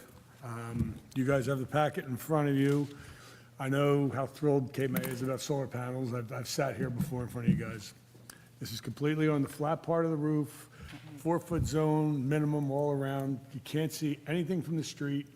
We're coming down on an inside stairwell against the back wall with bringing our power down, and we're going to jump across, and the inverters are going to be behind there's already a fenced area for their trash containers, so pretty much everything is hidden. Not pretty much, everything is hidden. The wire, you have the cable coming down the Right. back of the property? No, coming down, there's an inside stairwell right against the back wall. So we're interior, and it's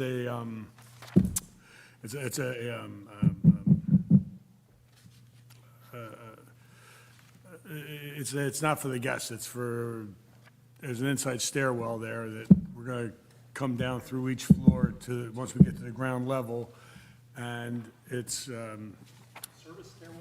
Yes, there you go, thank you. And that then leads to the inverters that are behind. And the inverters are going to be behind Yep. you have a picture of the fenced area that they have their big trash containers in now, so that's where the inverters are going.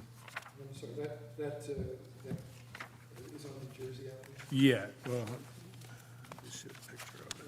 Are the inverters protected from damage because of all the in and out due to transport? Well, the inverters are going to be actually mounted on the wall, and it's the big trash dumpsters that are on things. I mean, we're going to probably put something around them to protect them. Any questions from the group? This is the area. Yes. The white fence, and where just to the right of these three little balconies is inside, there is a service. Service stairwell. That's the key word for the night. We're Service bringing everything stairwell. down from the roof inside of that. It appears that it meets all the standards that we're looking for. It's not visible from the street or the side yard. Even the The cable hotel coming right down. next door has, the Icona has solar panels on the roof. No, And we made them do the same too. Not visible at all from any I've sat here streetscape. before. I know you guys, All right. you can't see it. So I would make a motion to approve the application as submitted. Second. Can I ask a question? Sure. Tours of Cape May say that all the utility lines that in that building run down to the old World War II tower, that they left that there to use it as a conduit for getting all the things to the floors. Is there any truth to that, or should I? I don't think so. I can't tell you definitively because the service, there was two services that came in, and then they combined them, and they're right to the left of this fence inside is a big area where all the services combined, big giant on-off switches and everything. I think, and then the other, where the service came in that got tied in, was down the far end on the other hotel. So I don't see anything coming in the front. Both came in from the back. Do you think the inside of that thing is just empty then? I haven't even looked in there. Yeah, we go up on the roof. We measure and see what we can do. We're on the roof. I didn't, actually, Bob's a friend of mine, now I'm sure I can go see if, Tom is always looking to improve tours of Cape May. Right. So observation towers might be in order. We got to keep the tour guides honest. I'm not sure what's in there, but. Okay. Thank you. Bodies. So did we vote? Motion by, We still need to vote? I can't speak to that. People who didn't pay their room bill. Could we vote on this motion? motion by Mr. Testa, seconded by Mr. Becker. Mr. Copeland? Yes. Mr. Carroll? Yes. Mr. Becker? Yes. Mr. Testa? Yes. Ms. Bisagno? Yes. Ms. Wilson Stridick? Yes. Mr. Johnson? Yes. Thank you. Thank you. Thank you, guys. Next order of business, 230 Grant Street, Cape May LLC, Block 1019, Lot 14. This is for a demolition.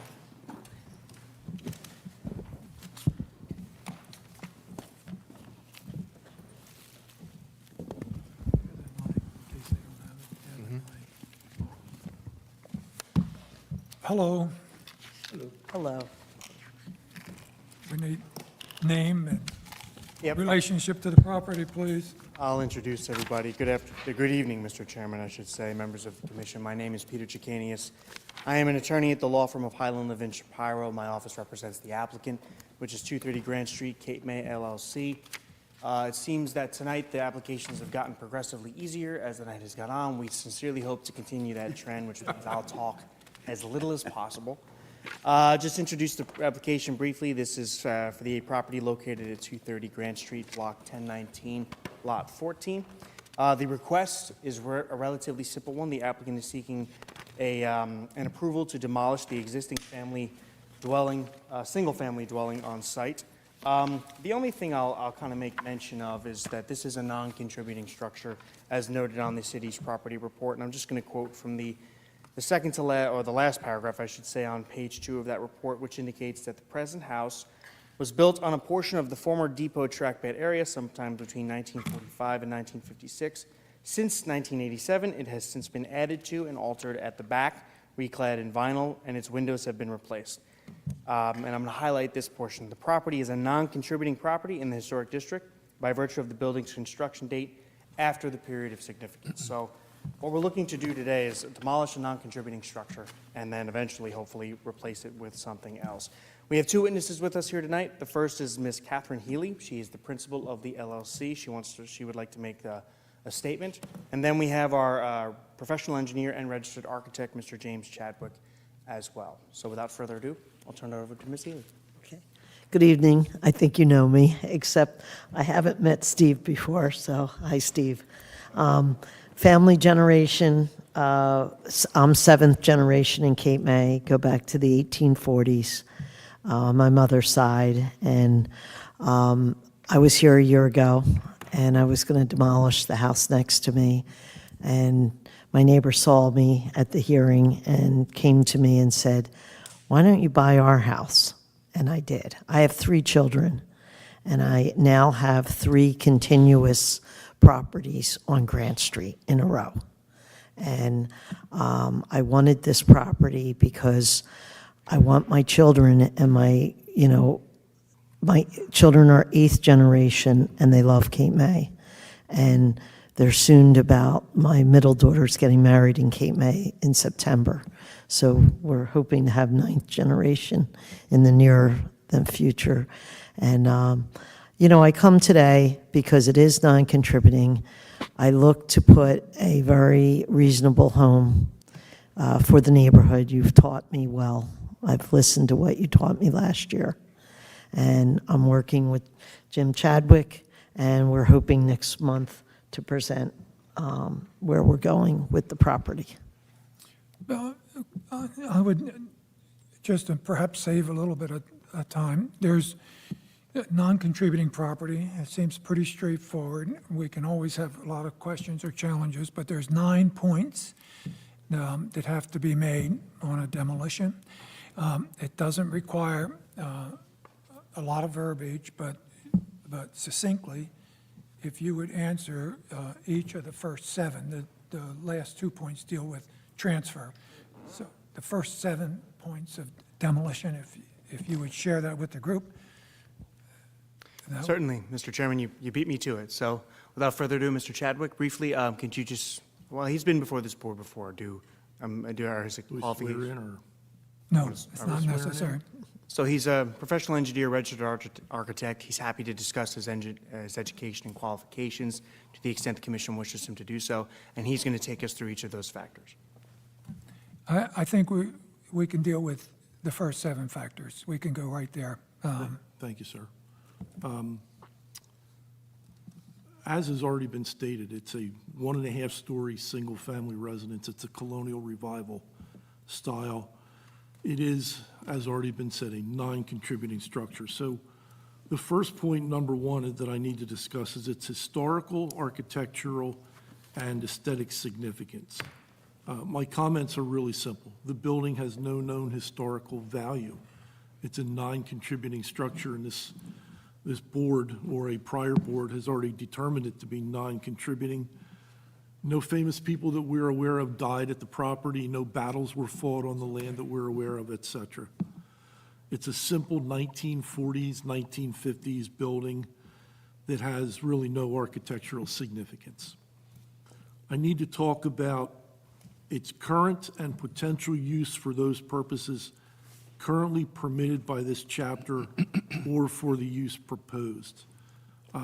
As I said, it's a single-family residence. We haven't yet presented a plan to this commission or board for what's going to be put on the property, but it is going to be a single-family residence as well. Used by my family. So the use is not going to change. It will be single-family for maybe the next 50 or 100 years.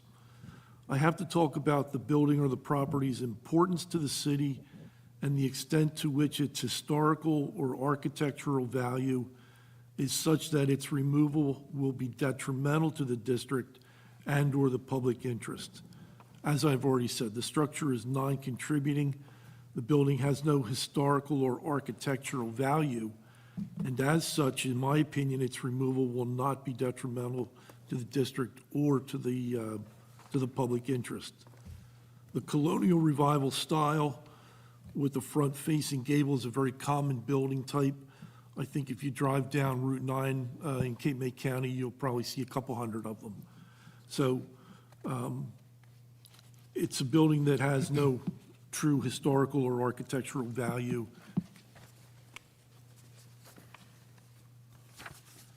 We need to talk about the extent to which it is of such old, unusual, or uncommon design or craftsmanship that it could not be reproduced or could be reproduced only with great difficulty. It's a very simple structure, as you folks already know. There's nothing uncommon or unique about this structure. I'll use as an example from a different location. It's not Lucy the elephant sitting on Margate Beach. This is a building that can be easily and very quickly reproduced.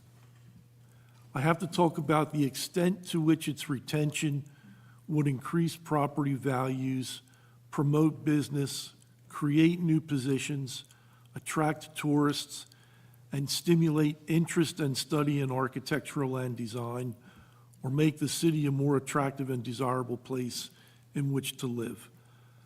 The response to that is really very simple. The structure is an easily recognized architectural style that's easily reproduced. Nothing fancy about this building at all. I remember back when I was a young architectural student, one of the things our teachers did was send us off to someplace that had architectural buildings. Well, I'm from Ocean City. Where do I head? I head to Cape May. There are hundreds of buildings here that I looked at, that I drove by, many of which I sketched. Believe me when I say this was not one of them. It's a very nondescript little structure. So it doesn't stimulate interest. It doesn't stimulate the study in architecture. It doesn't make the city more attractive, and I would venture to say that the new building that we put in on this property will do those things. It will make this neighborhood more attractive. I need to talk about the probable impact of its removal upon the ambiance of the historic district. As I've said a couple times already, the structure is non-contributing. Its removal will not have a detrimental effect upon the historic district. Construction of a new structure more closely aligned Did I get out of order? No. Construction of a new structure closely aligned with the architectural style and aesthetics of the period of interest will be beneficial to the district. So that takes me through, I guess, 1 through 6. 1 through 6, yep, just the next one.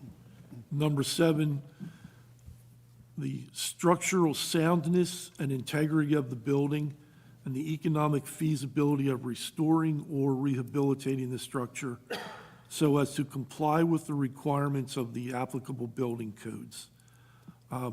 It's an old building. It's functionally obsolete. It's not going to fall down. It is structurally sound from that perspective, but the problem is the elevation of the floor of this building. It's roughly at elevation 7. The floor is below the minimum required floor elevations. Any repair or renovation or alteration to this building would obviously require, under FEMA regulations, that we raise the structure. You're talking about throwing significant money into raising a non-contributing structure, and that just doesn't make sense. We wouldn't lift this, we would tear it down, and with your authorization, we hope to do that so that we can put a new and better building on this property. That's number 7. Would you like me to do the last 2? No, not necessary. Thank you. Do I have any questions, comments, or a motion? I believe the applicant has made the necessary proofs and that the standards for demolition have been satisfied, so I would make a motion that we grant demolition of the structure in the application as submitted. I'll second the motion. Could we have questions before we have a vote on the motion? Sure. Catherine, you also have a demolition permission on the house just to the right of that. I am not going to do that demolition. So that house is staying. And That house has stayed. I've got a new kitchen that went in it, and it was approved.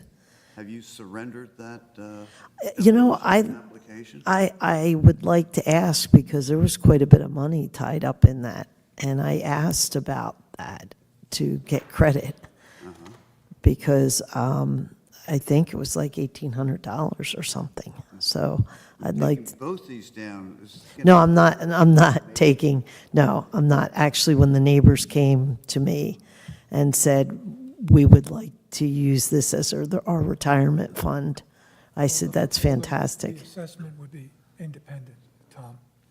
But you can call me about retracting that application. I did call you. Okay. Yeah, Judy, as Judy mentioned, I did Remember. call to tell her 2 months ago that I was retracting that, to just follow through with you. Can we accept that as that is Tom? out of the question now? That is, No. our approval has been taken away from that because it's been surrendered? Tom? think Why the why is that applicant's- relevant to the No, current wait a minute. application? Wait a minute. Well, why not? I wouldn't tie those two things together. I'm They're not trying to indep- tie them together. They're independent.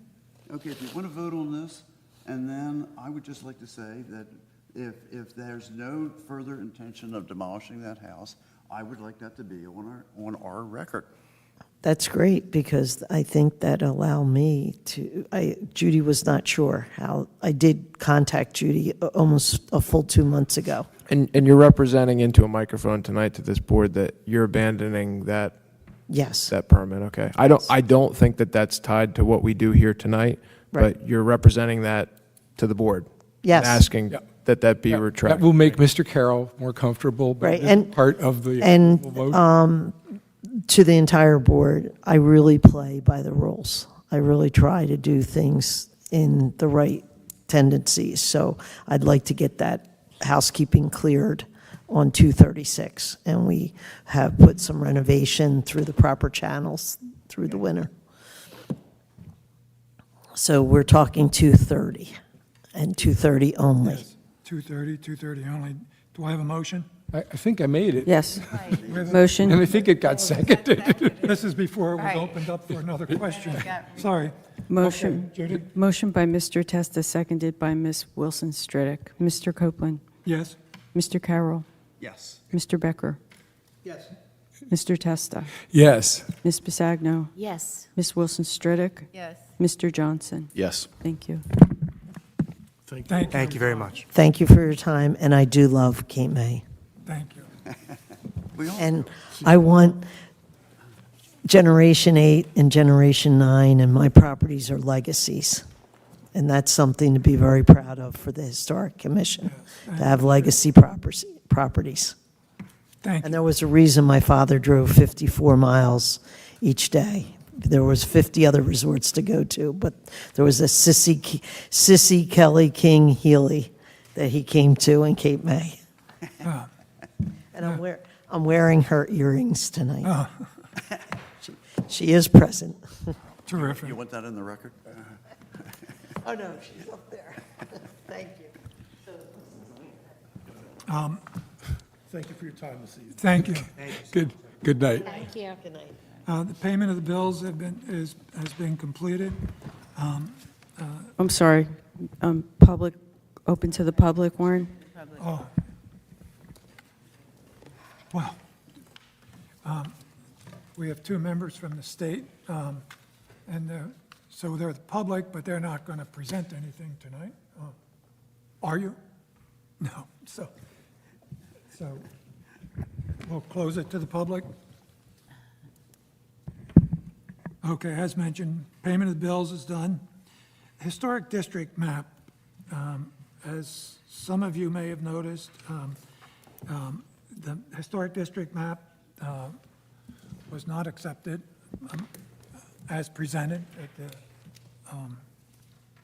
planning. And so the question is what to do now.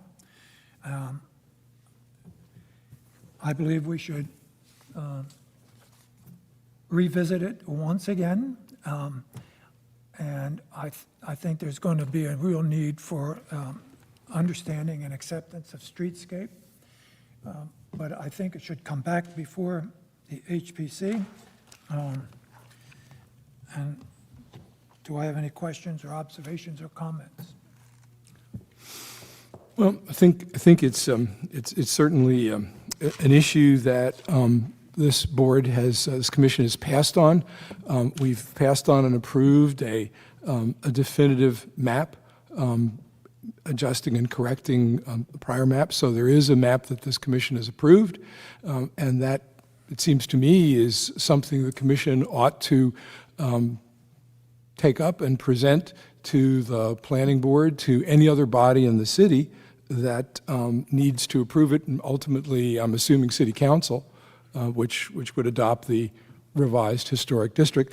And I think it's important that when we do that, that the viewpoint and the explanation and the things that have to be said to those bodies be said by a member of the commission. And I frankly can't think of anybody who would do a better job of presenting our map than the chair. So it would be my belief that we ought to take a direct role. We ought to present this as an HPC product, that it ought to be presented by the chair, and that that cover presentations to really the planning board and any city body that has to be involved in the process of approving it. So I think we need to move forward and go back and make a complete and successful case. Do we understand what the reservations are and how broadly held they are? Well, the meeting was a little complicated, but I think it's suffice it to say, it should be a comprehensive presentation, meaning explaining why it's an important issue, and just as opposed to arbitrary or capricious, which is streetscape. I think a little bit of a discussion about the work effort that went into it, including the contribution by the state. The other issue that came up, which I don't want to dwell on, but is there's 187 properties that are included. And the suggestion was made that they be noticed before. Notified. Yeah, which is not required by ordinance, but I don't object to doing it. And I think, given a couple of months to really put together a presentation, this will be the third time. Third time will be the charm. And I think we'll present this and we'll get this issue resolved. Can I add something? One of the things that I think the framing of that proposal locally, I think the notice to the people that will be impacted is a very good idea, although not technically required by the ordinance. But the people that would be notified by that and potentially be interested in, they'd be included in the district by that type of move, they would also be presented with the ordinance proposal itself, which indicates that, okay, you're now in the district, but you're grandfathered in. So if there was a concern about, oh, I purchased this 5 years ago or 10 years ago or 20 years ago, and I wasn't in the district, and all of a sudden I'm in the district, and now I'm going to have to pull a permit, come here and do all, they would actually not be impacted in that way. It would, the conditions of the HPC would be brought to life when they transfer ownership. So when they sell to the next person, the idea was that we have a certificate of zoning compliance among two other certificates that people have to get when they transfer ownership in town. That certificate of zoning compliance would indicate you're in the district, here's your rating, so that would be on the new owners, whoever they sell to, and those people would be notified when they go to, through the sale process, so that they would be notified through that. So I think in some of it is I thought that softens the blow and some of the concerns of, well, I didn't know that I was going to be included in this when I purchased. Well, you're included, but you're grandfathered in, and then when you sell, that next person will be having to go through, the HPC hoops, which on a non-contributing structure, much less than maybe a contributing or key. So I think So that's a, if you will, it just runs for the entire, there's no time at all. It's the entire time of ownership of the owner at this point until it's correct. If transferred. they own for 70 years and don't sell, then they could be grandfathered Yeah, in for I 70 was years. just concerned with 7 generations or 10 generations of people who, without end, but terrific. And I think it's probably a good idea that they get notified, even though, and we wouldn't doing that, we wouldn't admit that we have to notify them. It's sort of it's a matter of courtesy, I assume. But that's the thing, I think notifying is a good idea to inform them of the process, but even if it's adopted without their notification, they're going to be grandfathered in. So it's not like it's going to be adopted and then come into effect. Well, wait a minute. We had sidebar discussion with the mayor and some other people, and that was one of the conclusions that we're going to try to do. But it'll have to depend on the presentation that's going to be made, and that. Well, sure, my point, Mr. Chairman, is that was a good, if I'm just offering my opinion here, I think that was a good thing to include in that original proposal, because I think it will be received well. So whose responsibility would it be to notify those homeowners? Excuse me? So are we going to do it, or is another body going to do it? Whose responsibility would it be to notify those owners if that was the choice being made? Let's back up. Yeah. We're going to make this presentation. The presentation will be so compelling that they'll all volunteer, so we won't need that element. Well, this better be good. And the details of this, if the chair is going to do the presentation, the presentation will be developed and shared with some key players. I would suggest, at that time, I would suggest that the HPC will write a letter explaining what the issues are, and why we're doing this, why we want to do this. And I would say that the HPC should take the lead on identifying those 187, and that they will have a chance to come here. And so we will have that issue done before we go to plan. And could that be something handled by publishing it in the Star and Wave to notify folks as opposed to 187 letters or not? I would, because remembering that it's not ordinance required, but since it was an issue that was brought up at planning, I would say we notify them individually. What could be more personal than a letter telling you what we propose to do?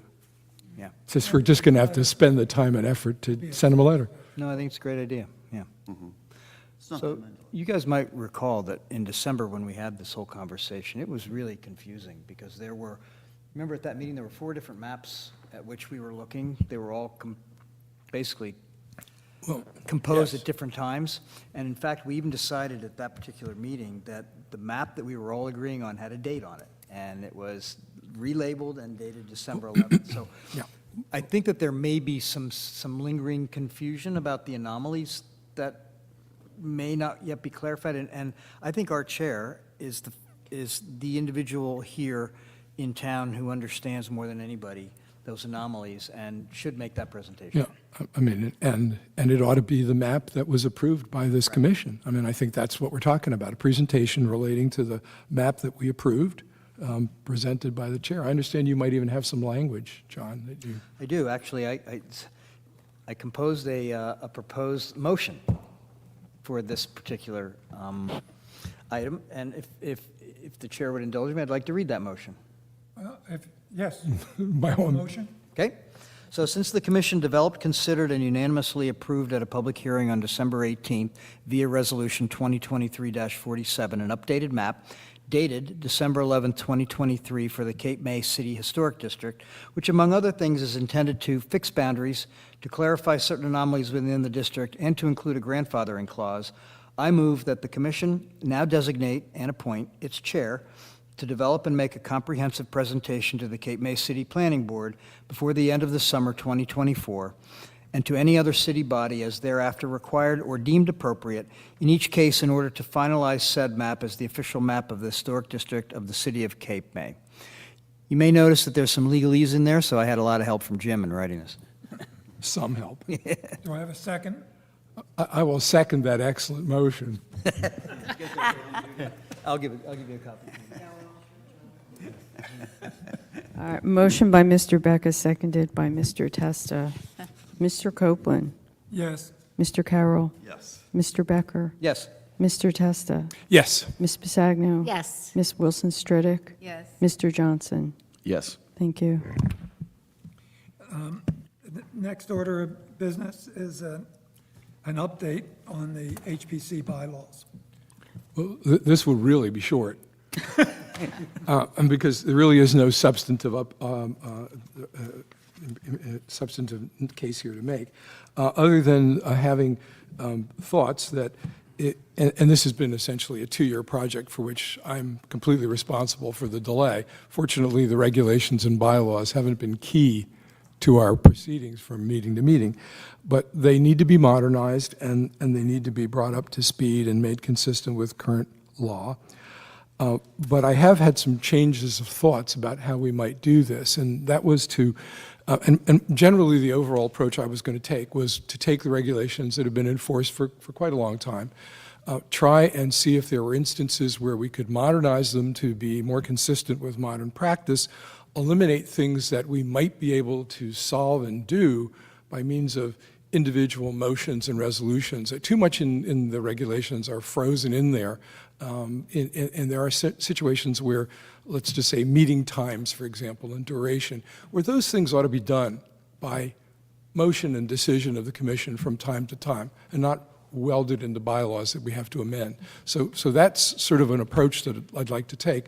But second point is, I would appreciate it, and I'm going to ask you to circulate the existing regs as we have them, and ask you to take a trip through them and see if there are points that you'd like to make about them, that you have questions about, you think are inaccurate, you'd like to see change, because it would be really not productive for me to go off on my own and do that and find out that I've missed the thoughts of people who want to, of my commissioners who want to make the changes.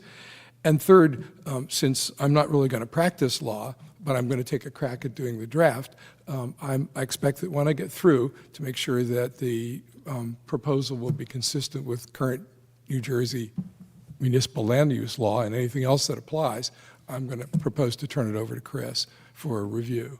So that's my proposal to you, and I'd ask you to have a run through the regulations, bylaws, and Judy will make available copies for you, if that's okay. What is a reasonable expectation on timing, Jim? A year ago, I said a few months, and before that, and I really confess that there has been a little bit more of other HPC business that I've been concerned with. I'd really try to get it done by the new year. That would be my new goal. Okay, thank you. Anything else before this August group? Well, I did think there was another topic that was worthy of our thinking about, because and this really involves and was illustrated by the in part by the historic district map presentation, and that is that as a group we are well structured in terms of our relationship with City Council. We have a liaison from Council who makes our viewpoints known up to the council members, brings us word in advance, and sometimes discusses things that the council is thinking and planning, and that works pretty well. But what we don't have, and what I think we should have in terms of improvement, is a relationship that is a better liaison with city administration as a whole.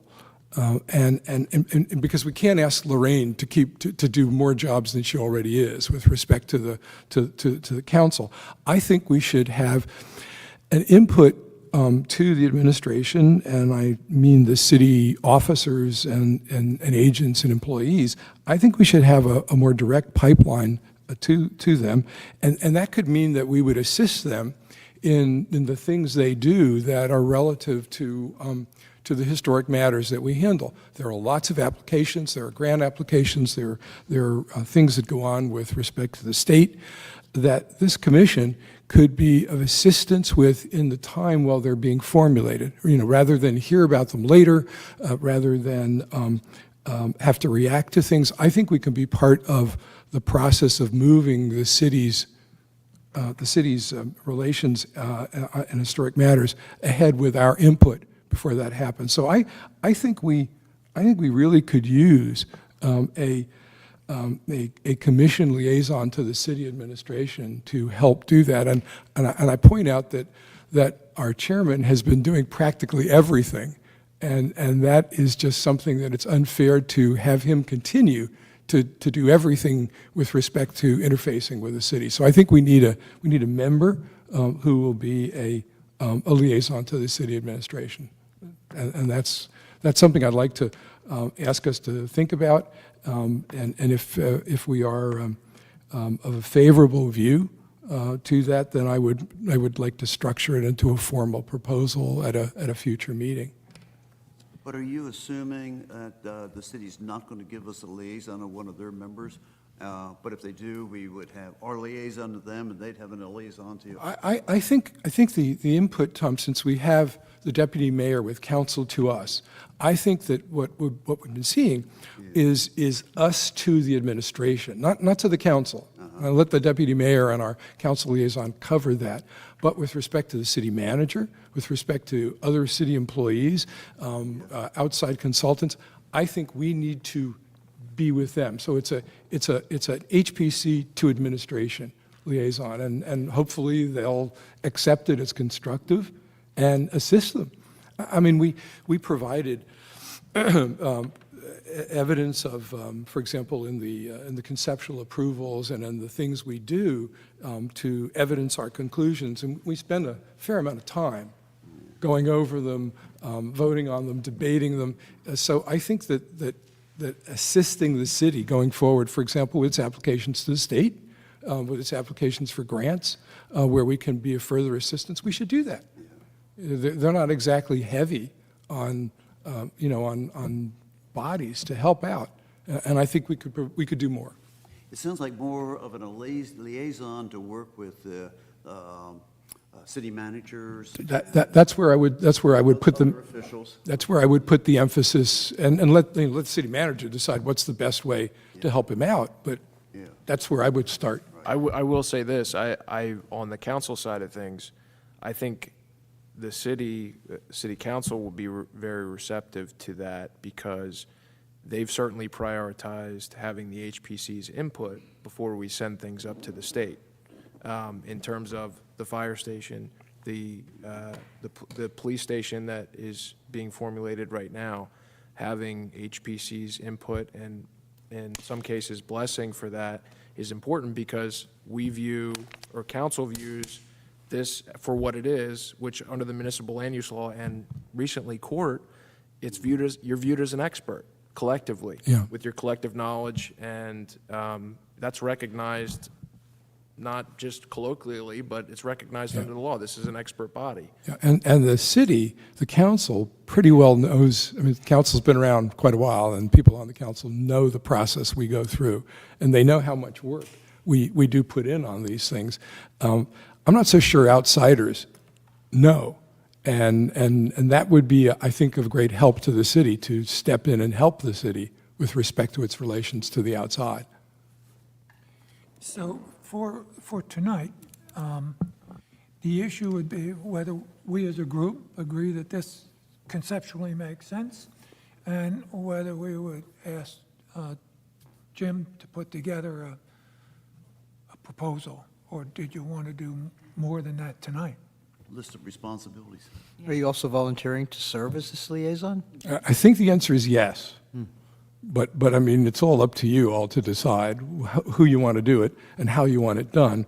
But I certainly would like to frame the language for your consideration. Do you want to propose like a simple, almost like job description, so we can like? Well, it would be, yeah, list out exactly Steve, it would what- be basically created and say what the role of that person would be.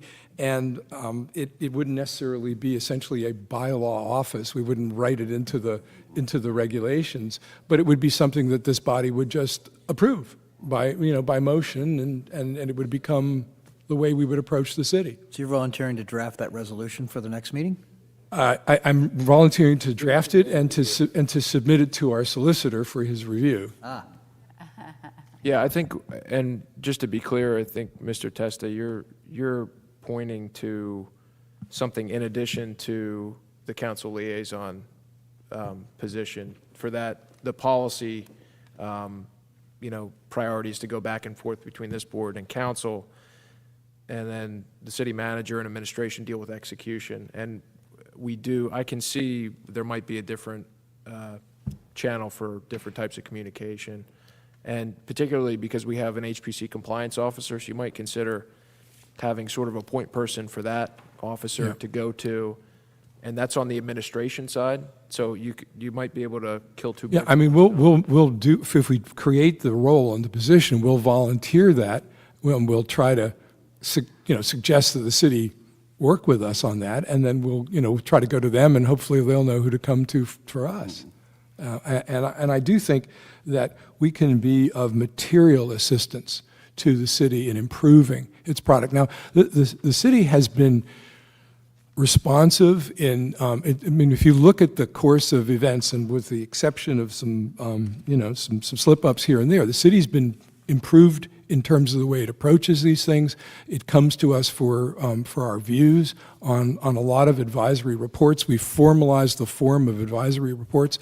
I think we can pitch in and do more to help them in all those other aspects. And I would not, as I said, put that as an expanded role for the council liaison to us. I think we should have a connection to the administration. It seems like it's an offer that is intended to be helpful for the operating group and a resource for clarification.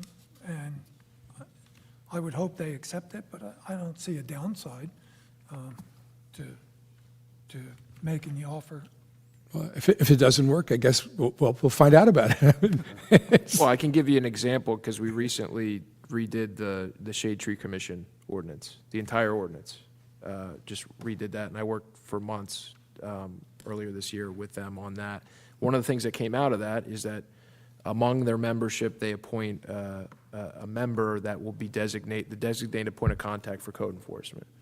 So the point of bringing that up is that we have the flexibility if there's some exchange of information that can help the city as a whole do a better job. There's opportunities to build that into the process. And I don't see what you're saying is, what the council liaison offers to this board and what the board can offer to the council liaison.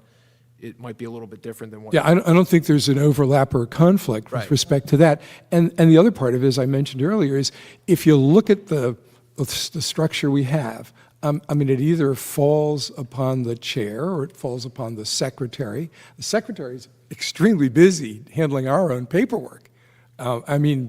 Beyond belief that the paperwork is actually flowing through.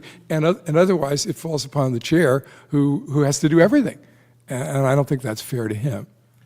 I also, just for clarification, I don't see this as an ordinance issue. I don't see this. No, I wasn't necessarily saying that This either, is- Mr. Chairman. This is an offer as a contact point, as a liaison, ideally to go back and forth, not just one-way communication. I would hope so. But again, we can formulate the position, the roles. You all can look at what we're doing. If you approve it, we undertake it, and it's up to the city to decide if they want to take advantage of it. I hope they would, because I think we can, from our perspective, I think we can offer them a fair amount. I would think in the past, and I've been part of this, that either one of us, none of us, or three of us report things to city council members or city manager or things. And I think if we go through one person, that, they know who's going to come to them, and they have the opinion of the board, I think it would help a lot. Yeah, as Warren said, I don't think there's really a downside to it at this point. No, and I think they're looking for that because the past experience, recent history, is they're looking for the HPC's feedback on projects early. Seawall, like I said, fire station, police station, they're looking for that feedback early as part of on the ground floor of that design process. Before they ask. So without you all having to formally vote on it, I'll do up some language. I'll ask Chris to review it, and then we can submit it to you for consideration and approval at the next meeting. Okay. Good, thank you. Okay? Yep. Anything else before this group? Did we approve payment of bills? Yes. Is there anything tactical on the parking that we talked about last meeting, or any update there? I updated the policy statement to include Mr. Carroll's artful way of putting it at the end. Communicated that to both the trailer ordinance concept and the parking under structures. Both options, preference for option A, with the policy statement updated, and both of those were transmitted to the planning board. Now, I think that's going to take some time to percolate through the planning board mixer, but Karen has them, and she'll schedule it accordingly, and Judy and I will keep the board updated on developments in that regard. I'm sure it'll show up on an agenda at some point. Good. Thank you. Anything else? Move for adjournment? Second? Thank you. Thank you, everyone. Thanks, Mr. Chair. Thank